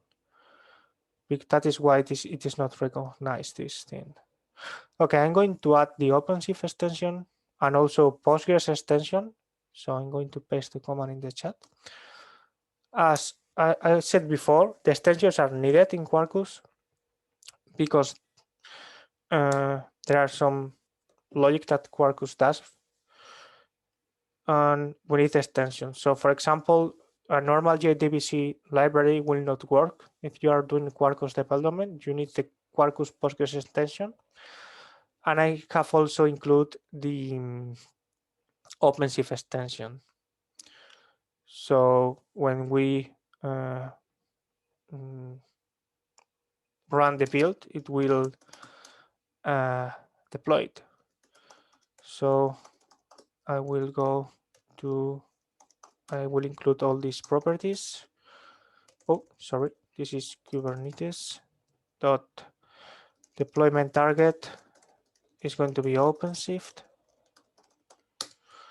We also need to specify an OpenShift image build strategy. It's not Kubernetes, it's OpenShift dot build strategy. It's Docker. The Docker file is here. It is already provided. We don't need to change anything of it. It is going to do a Docker build, but within OpenShift. So something similar as the binary build, but instead of the input being just a binary or a WAR file, we are going also to send the Docker file. So another thing we do is that the expose flag to true, which means that by default the application is going to allow incoming traffic from outside the cluster, which in OpenShift is called a route. There are two networking layers, a service, which is internal to the cluster, and a route, which allows you to connect from outside the cluster using HTTP to an application running in your cluster. Okay, so the database is already running here. And what we need to do now is to deploy the application and to see if it is working in OpenShift. So I need to move to the OpenShift project in which I have my database, which is inventory. And if I get the pods, yeah, there is a database here. And what I need to do is do a clean package. And that's all. It is able during the Maven build due to the extensions that we have added to include, we need to skip the tests. To build the image by using the Docker file that we have provided in source main Docker, it will build a new image and it will run it in OpenShift. Since the project in which we are deploying the image is the same in which the database is deployed, we can use the service name, which is inventory-database, to connect to it. If it was in a different project, we will need to add a suffix to the host name. We will see that when using the Spring Boot application that is going to connect to the inventory service in a different project. But normally within a cluster, it is possible to resolve services between all different projects. Okay. Let's go to OpenShift. There is a build already here, a build config, and there is a build running, which should be our Quarkus build.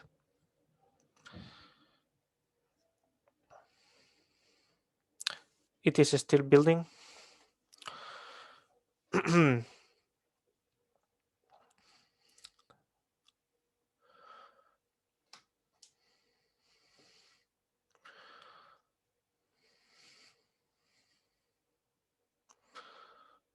Okay.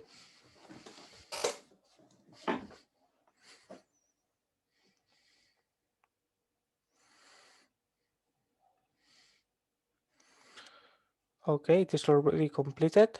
And now we have a deployment here. We have a deployment because the flag is set to true. And it is starting.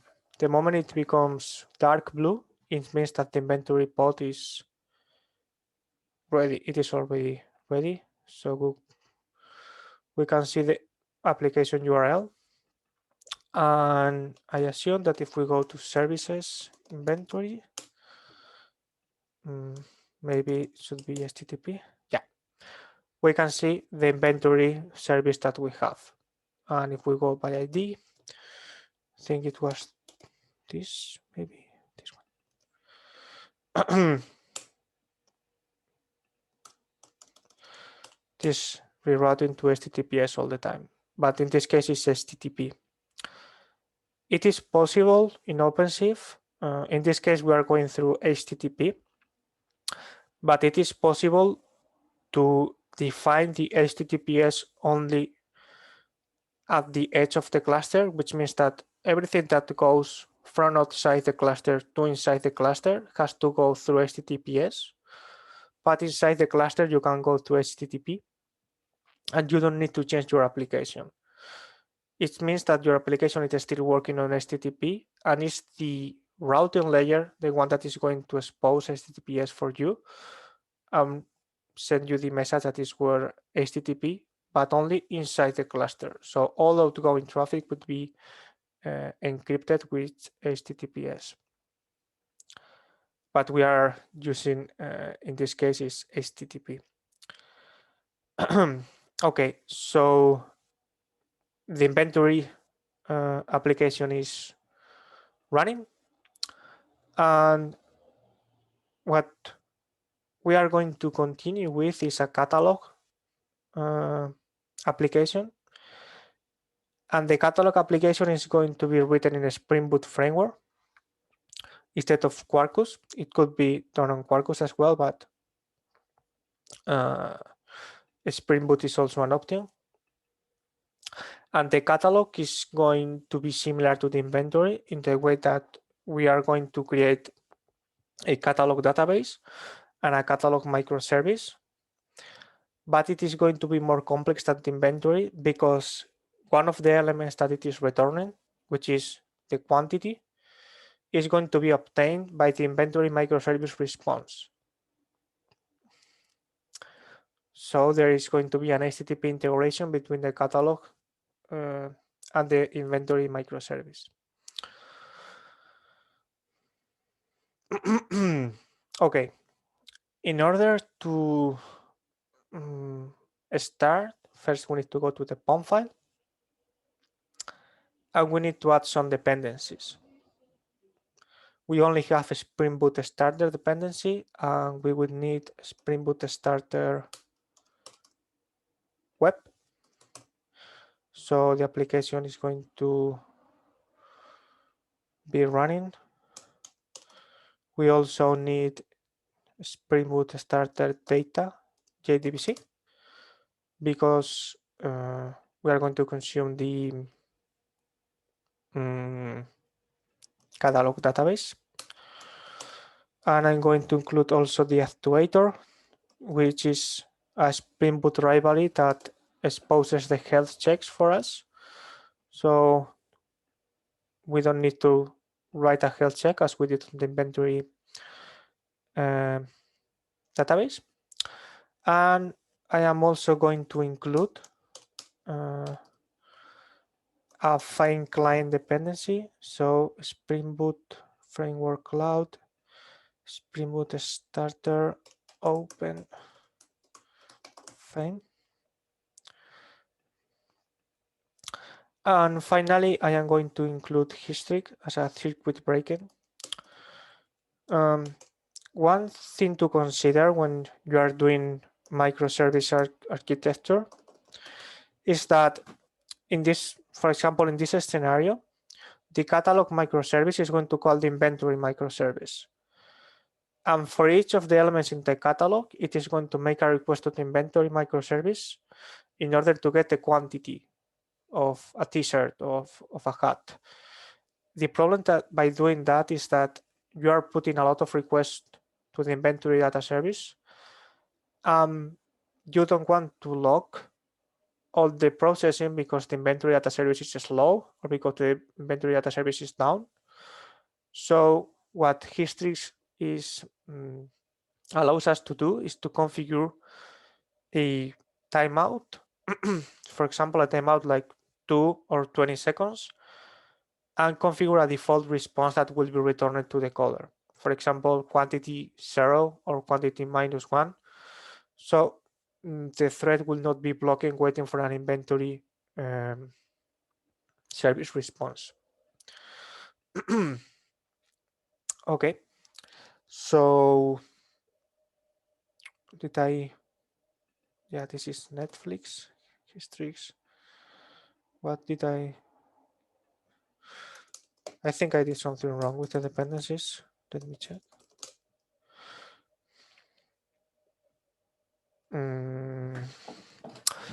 Yeah, something is wrong because it is saying that the version is missed. Yeah, and it's right because it's not this artifact, this is Spring Cloud.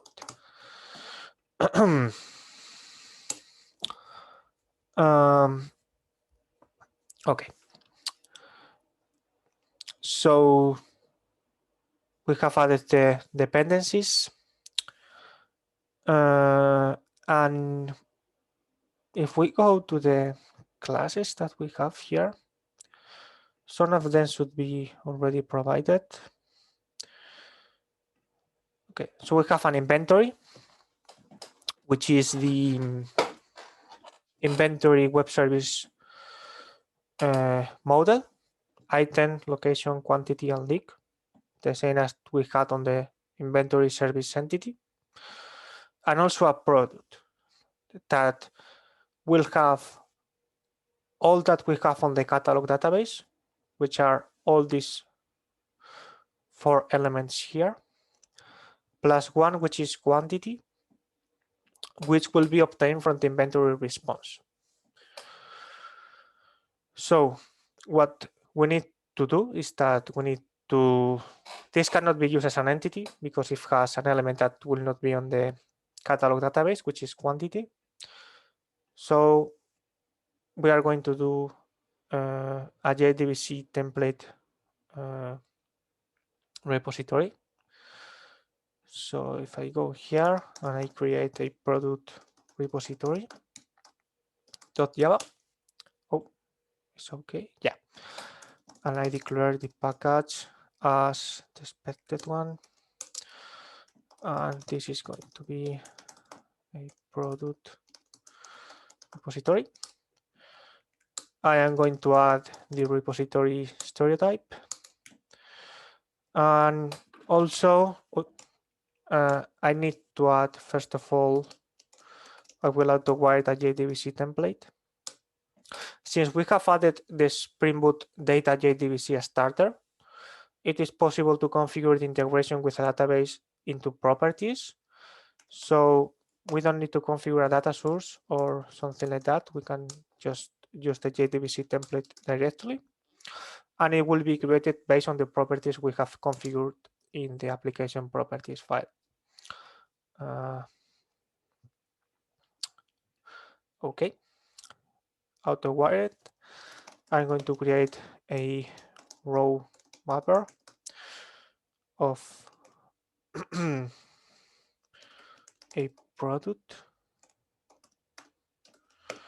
and I'm going to call it row mapper.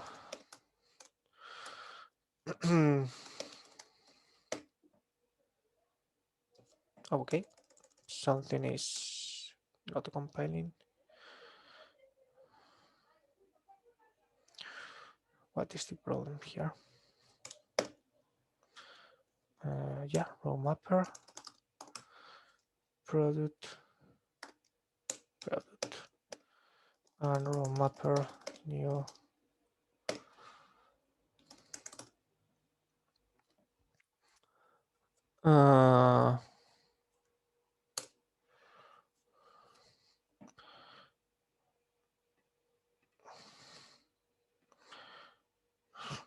This is, we're going to call this result set and this row num. Okay, so we need to basically return, there is a constructor for the product class, and we need to include item name,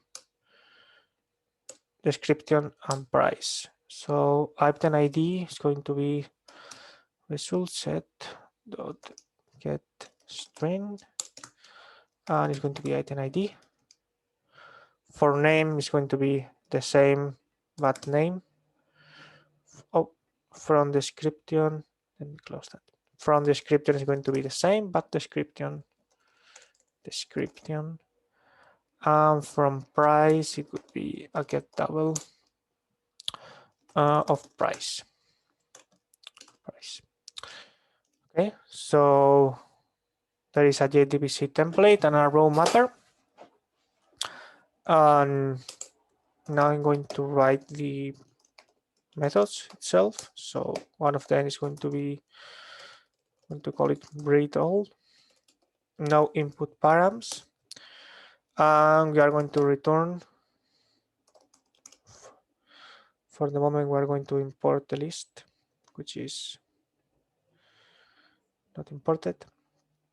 And we are going to return a Jdbc template query. Select everything from catalog and row mapper as a mapper. And that's all that we need.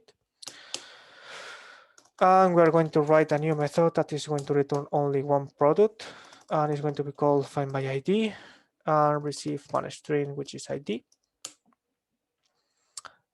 And we are going to do a query for object, and the query is going to be select everything from catalog where item ID equals a param. The param is going to be ID, and the row mapper is still row mapper. Okay, this shouldn't be private, can be public. Okay, so repository is finished. This is going to connect to the catalog database and is going to return all the data as product instances. And now I am going to add the properties. So under the application default properties, we can go and add Spring Data Source properties. In a similar way that we did with Quarkus, in this case, I am going to do an H2 in memory database just to test it locally. And when we run in OpenShift, we are going to use a different set of properties. So instead of using the H2 in memory database, we can use a Postgres database. So the URL is going to be an H2 in memory called catalog. And I have included this parameter close on exit to false, so it is not closed, never. And I'm going to include a username like a Spring application and a password that is going to be the same. And I also need a driver class name, which is H2 driver. Okay, so this is the database integration. It should be okay. And I am going to create a service now. So catalog service. I'm going to rename it catalog service.java. The catalog service is going to return the list of products. Right now it's going to have only the products that are returned from the catalog database, but we will change it to include also the information about the quantity that it is obtained from the inventory database. So if we create a service here, we need to include the service stereotype, and we need to auto-wire the product repository. And we are going to create two methods here, one that returns only one, that we are going to call it read and receive an ID. And it is going to return a product that is basically what the product repository returns. On product.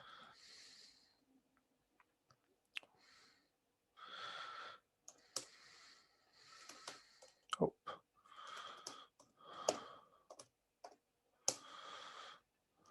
Okay. We are going to create a new method that is going to return a list instead of only one. We're going to call it read all. And it is going to return basically the same as before. Only the list of products. So we are going product list is product repository dot read all, and we return this. This service basically between the data something from database, we are going to enrich DB data with inventory quantity, which is what the inventory service is going to respond. But in order to validate that everything is working and everything is wired together, it is easier to start from something easy and simple to check and then complicate the things a little bit more. So there is a repository, there is a service. Now we need an endpoint or a controller. I'm going to create a new Java class. I'm going to call it catalog endpoint.java. And I'm going to declare the class as catalog endpoint. And we only need the REST controller notation.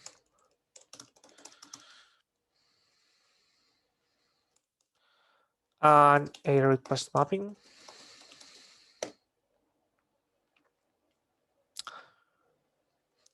That is going to be also on services, same as the inventory.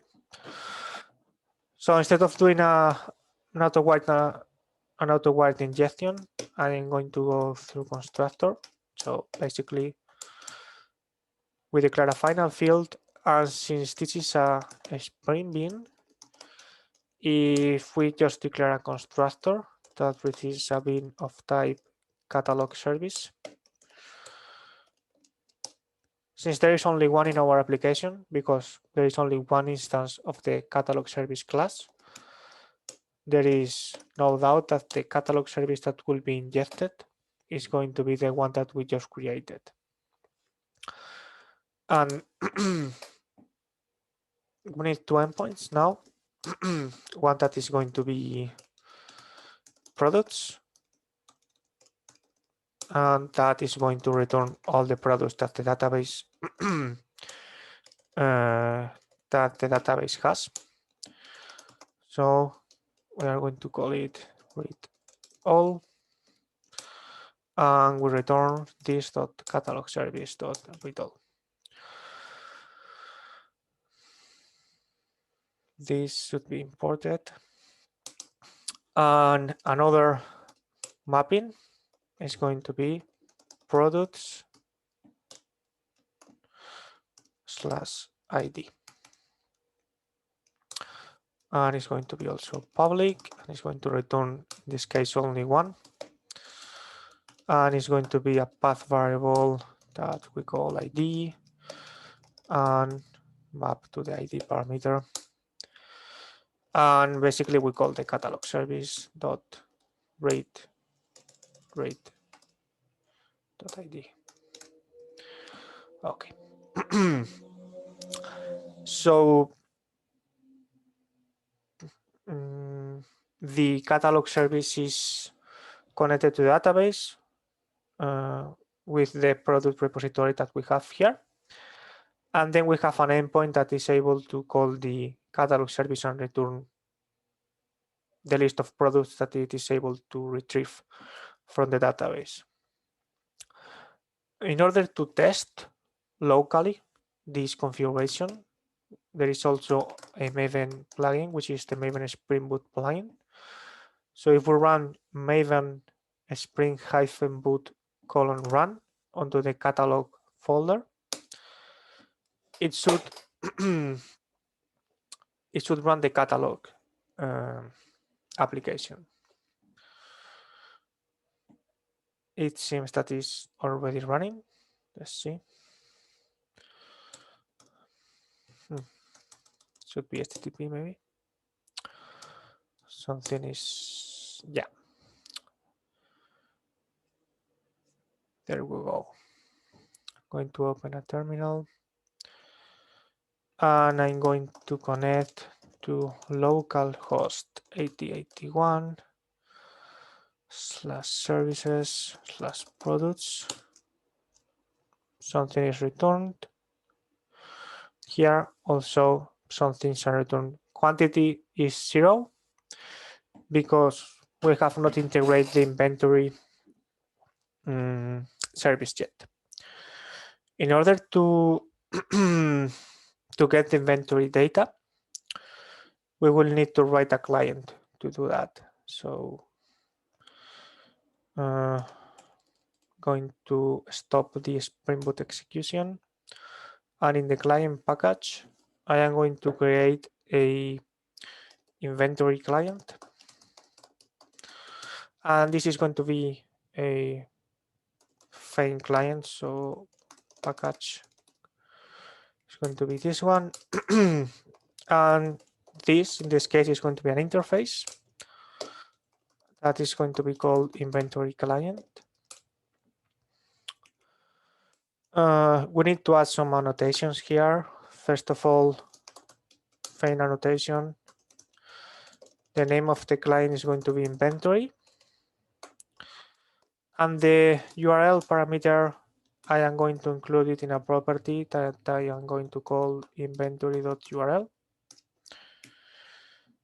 And we are going to have here only one method that returns, I remember it was a list of inventory, and it's going to be get inventory status maybe.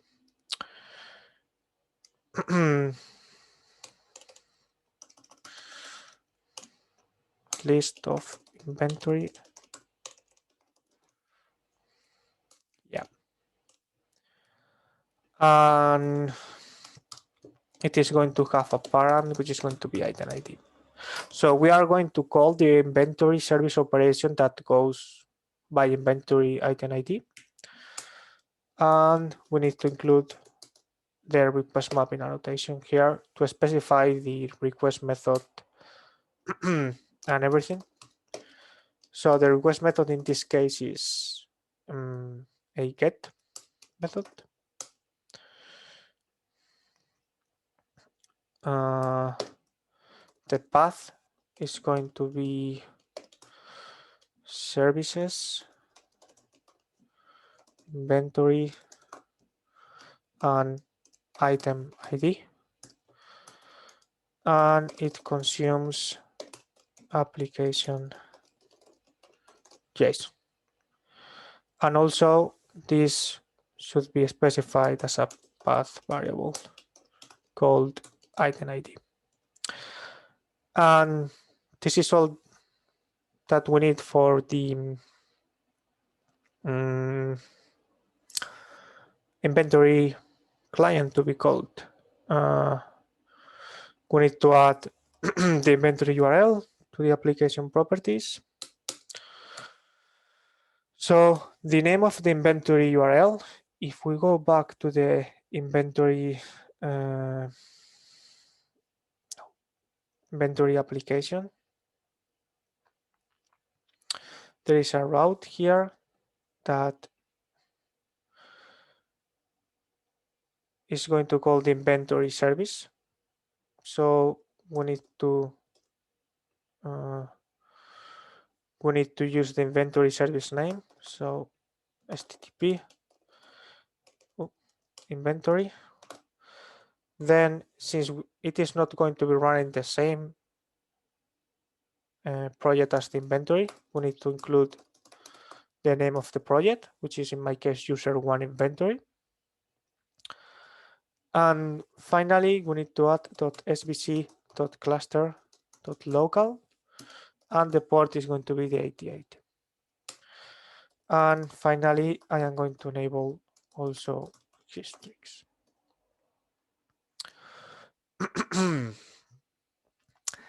And oh, string is missing here. And what I need to do now is to go back to the catalog service and auto-wire the inventory client.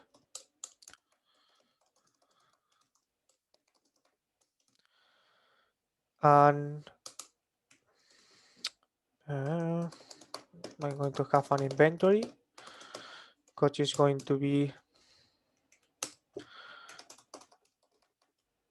the item which has the same item ID as the product. And then I am going to set, this should be a list. I am going to set to the product the quantity, set quantity inventory.get quantity. For the get all, the same. Product list dot for each. I'm going to call it product. And I am going to copy this piece of code and paste it here.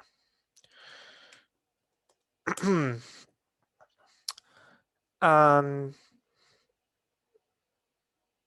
that is all that is needed to configure the integration with the inventory service. Only the find client, and in this case, the logic to enrich the database response, which is only to add the quantity element. And in order to have a fallback response, I am going to create within the inventory client an inner class that I'm going to annotate with component that is going to be called inventory client fallback factory, that is going to implement the fallback factory from history of inventory client. Inventory client, and we need to, something is not, we need to include implemented methods. And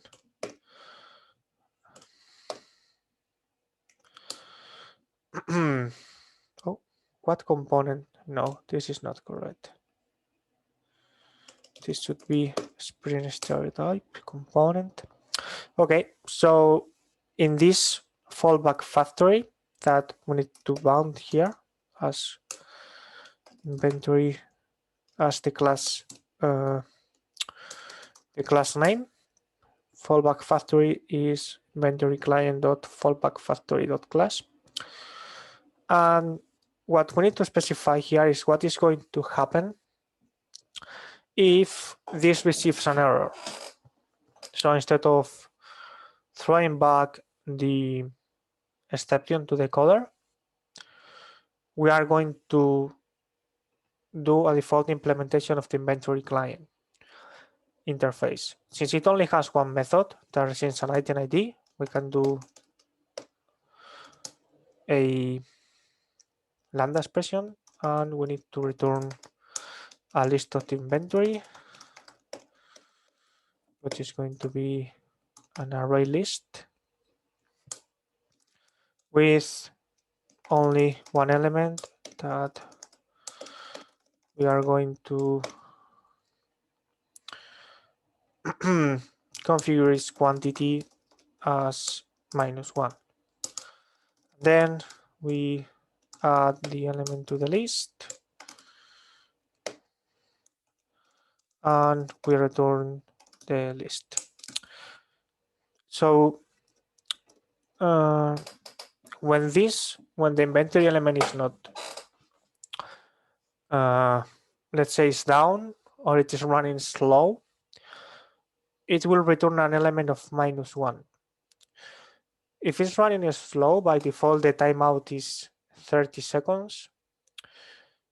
If it is not possible to wait 30 seconds, you can add the property history.command.default execution isolation isolation.thread.timeout in milliseconds equals 20,000 instead of 30. So 20 seconds instead of 30.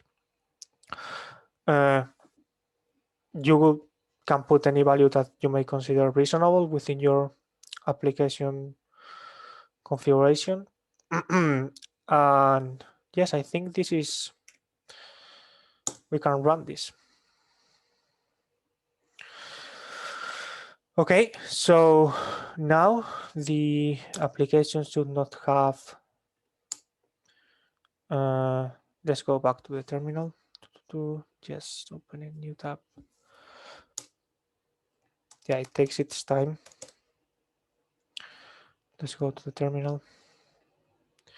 So if now I call the local host 8081 services products, now I should see quantities back, and I do here 736 elements of a Quarkus t-shirt. So this means that the catalog service is running and connected to the inventory service that is actually running in OpenShift, because we're using the inventory endpoint. One thing to consider is that this endpoint here is an internal cluster endpoint, and it is working because the code-ready workspace is running within the OpenShift cluster.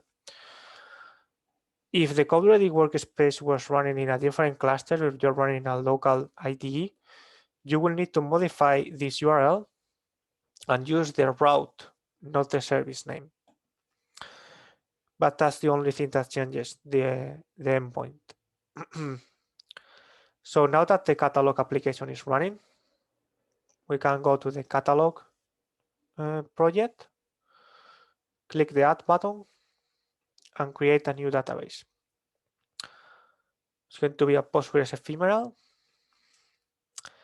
And now we need to just include the configuration as before, catalog database as the service name, username catalog, password, my secret password, and database name is going to be also catalog, and we click create.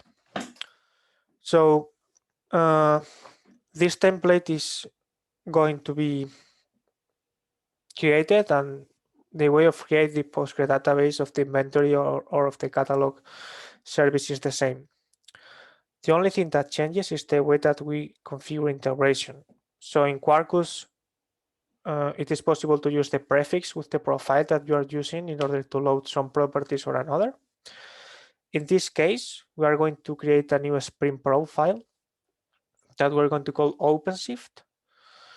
And instead of loading these properties, we're going to load the OpenShift properties.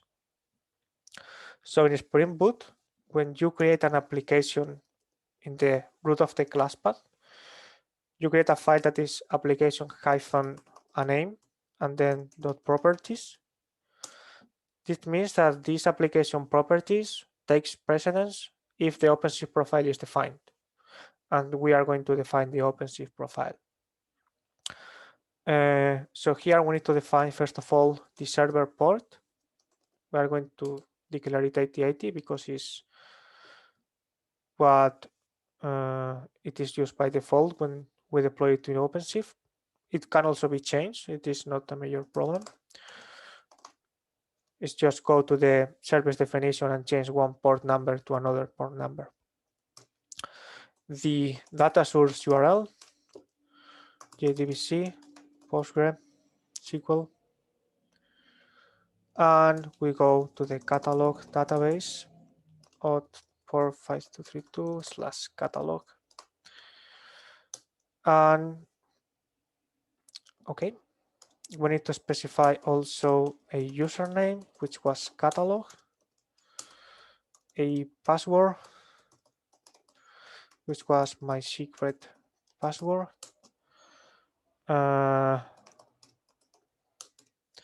also the initialization mode, which is going to be always.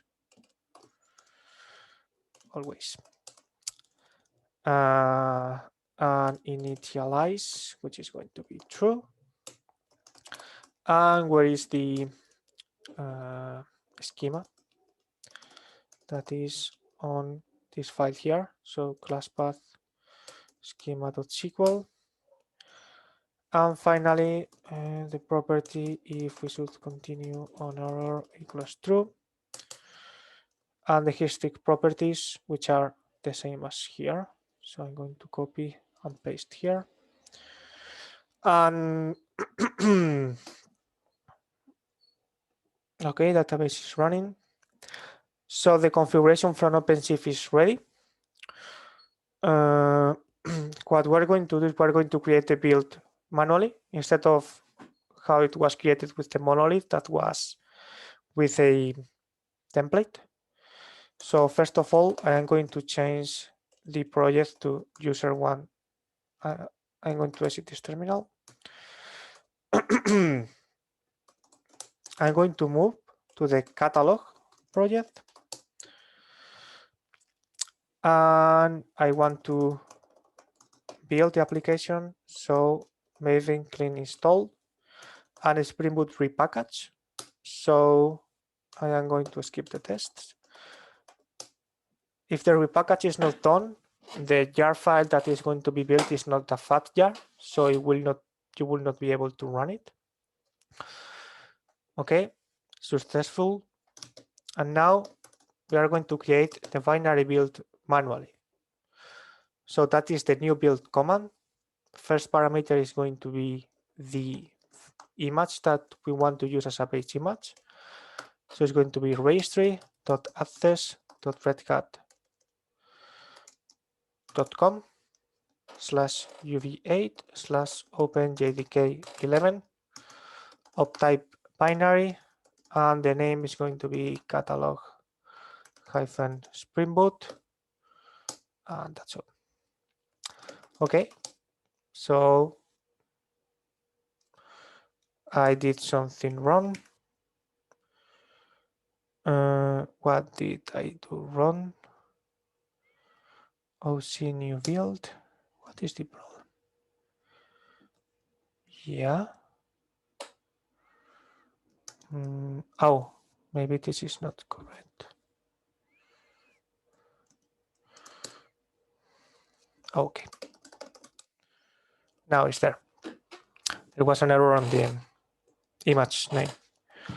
So I have the jar build. I just built it. And I have created the build. So now I need to do an start build. From file, it's going to be target catalog 100snapshot.jar. And then we're going to do a follow. Yeah, I need to specify the build name. So start build catalog Spring Boot. And that is going to upload the jar file. And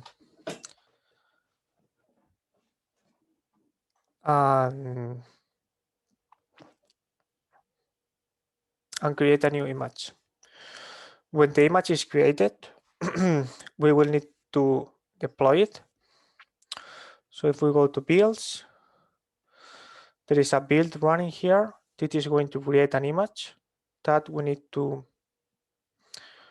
repackage to deploy. In order to deploy the image, we need to do the new app command, the name of the application, specify that is going to be a deployment config, which is the most used OpenShift deployment. And we are going to include a Java options that is going to do spring.profiles.active OpenShift. So the application OpenShift properties are loaded. So I have created it. I will go back to the topology. It has been started. Now, if I get the services, there is a service that I need to expose.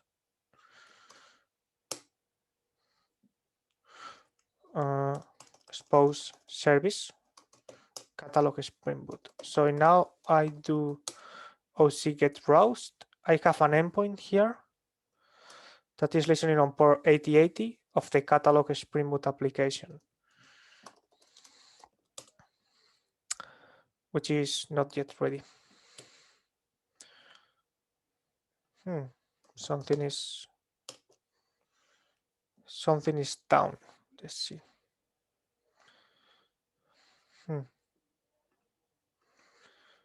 Okay, it is failing. Let's see. Let's go to the log. Failed to obtain SQL.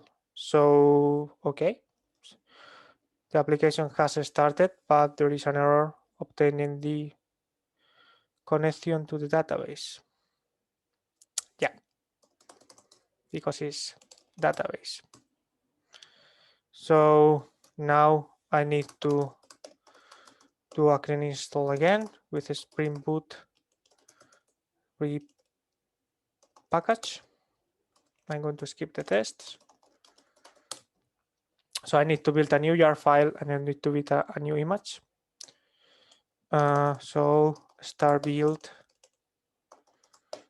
catalog Spring Boot from file, the jar file that we have on the target folder, and follow.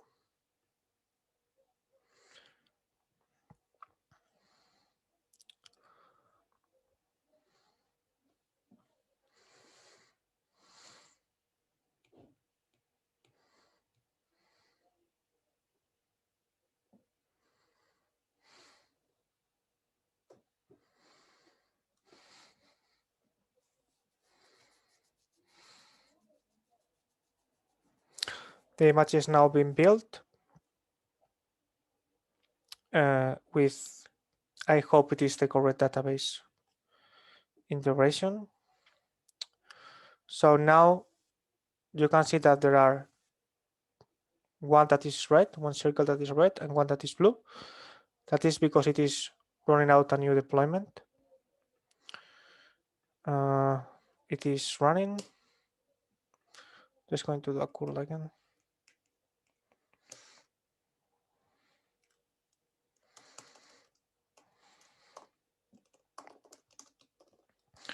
On services products. Nope. So there is information here that is returning quantity. And now it is working here. One last thing to do is that with all these changes, we have not changed the monolith. So the cool store application, it is still running from the monolith services. So what we are going to do is that we are going to get this URL here, the products URL, and in the monolith application, there is a JavaScript file. Well, first of all, so we are going to change the monolith front end to communicate with the catalog service. One thing that we need to enable first, if cross-origin, because if not, it is going to fail. We need to enable both in the inventory. So let's go first to the inventory. And under the Quarkus prod configuration, we are going to add the http.cross-course equals true. And we need to reveal the application. So we go back to inventory. And we change the project to user1 inventory. And we do a clean package, which when finished will redeploy the inventory service. Another thing that we need to do is in the catalog service. It is also needed to configure cross-origin. So on the endpoint class, we need to add the cross-origin annotation. And we will need to redeploy it as well.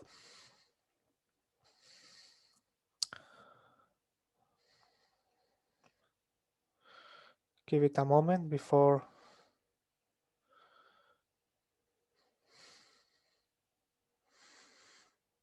So Quarkus application it's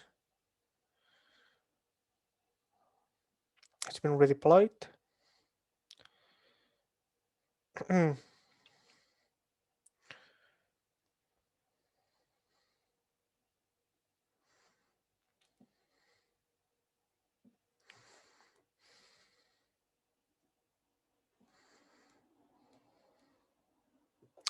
Okay.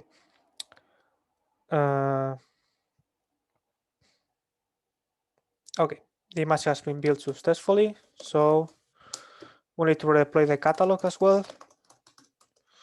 So we go to the catalog project and we do the same as before.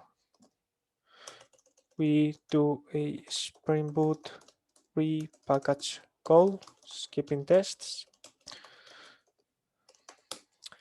This is going to build the fat jar with the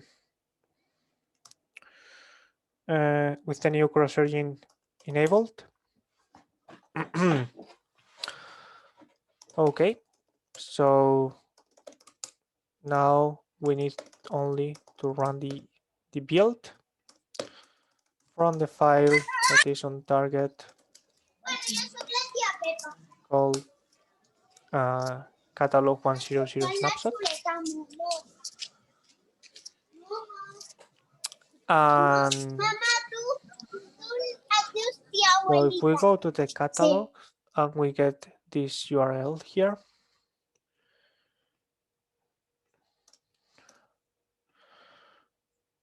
in the Monolith application, we need to change the endpoint of the catalog service. So under the web app /app folder /services, there is a JavaScript file that is called catalog.js. And we need to get rid of all of this and say that the base URL is going to be HTTP services products. Okay, I'm going to check this one. So it's running, so it is correct. And finally, we need to rebuild and redeploy the monolith. So I go back to the monolith and to the monolith OpenShift project. And what I need to do is do a clean package, skip the tests, and the OpenShift profile. That is important. So the WAR file is created as we specified in the Maven plugin before. So in the deployment folder, we have a WAR file that that is the one that we have just built. So now we need to start the build, cool store, specifying the file that is going to be on deployment root.war, and then just follow to see the logs. And this is all that we needed to do. I am going back to the cool store project in OpenShift. So going back to do a summary of all what we have done, we have an Weblogic application that we have migrated to a Jboss configuration runtime that we could containerize and put it in OpenShift. This is the Monolith application, which was consuming Monolith services. In order to break the monolith, what you need to do is take some of the services of the monolith, expose the same contract as they were exposing, and do it as a separate microservices. So we have taken the catalog endpoint, which is what you see here. And exposing the same endpoint, we have written two microservices, the catalog microservice and the inventory microservice, that are written with Quarkus and Spring Boot frameworks, and that are more capable of scaling, more capable of a faster deployment, and are also easier to develop in a more agile life cycle. So when we have that ready and it is already up and running and working, you can go back to the monolith and change the service that it is consuming. So the API of the monolith or the UI of the monolith, instead of being consuming the legacy API of the monolith, it is consuming the new services that we have developed. And if we now go to the, let's wait until this is deployed. If we now go to the monolith, we can see that it is connecting to the microservice. There will not be a lot of changes here, but if you realize the number of elements is different. It is being consumed from the catalog microservice. It is not possible to see it because the UI is the same, nothing has changed, but the information instead of being obtained from the monolith database, it is being obtained from the catalog database and from the catalog web service. And as the monolith is working and connected to the microservice, we have completed the module 1 of the workshop. That was what we have scheduled for today. If someone have any question of answer, please ask me on the chat.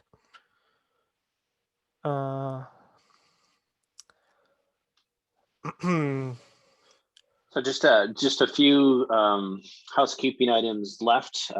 The lab will remain open for the next 24 hours, so you have an opportunity to finish going through that.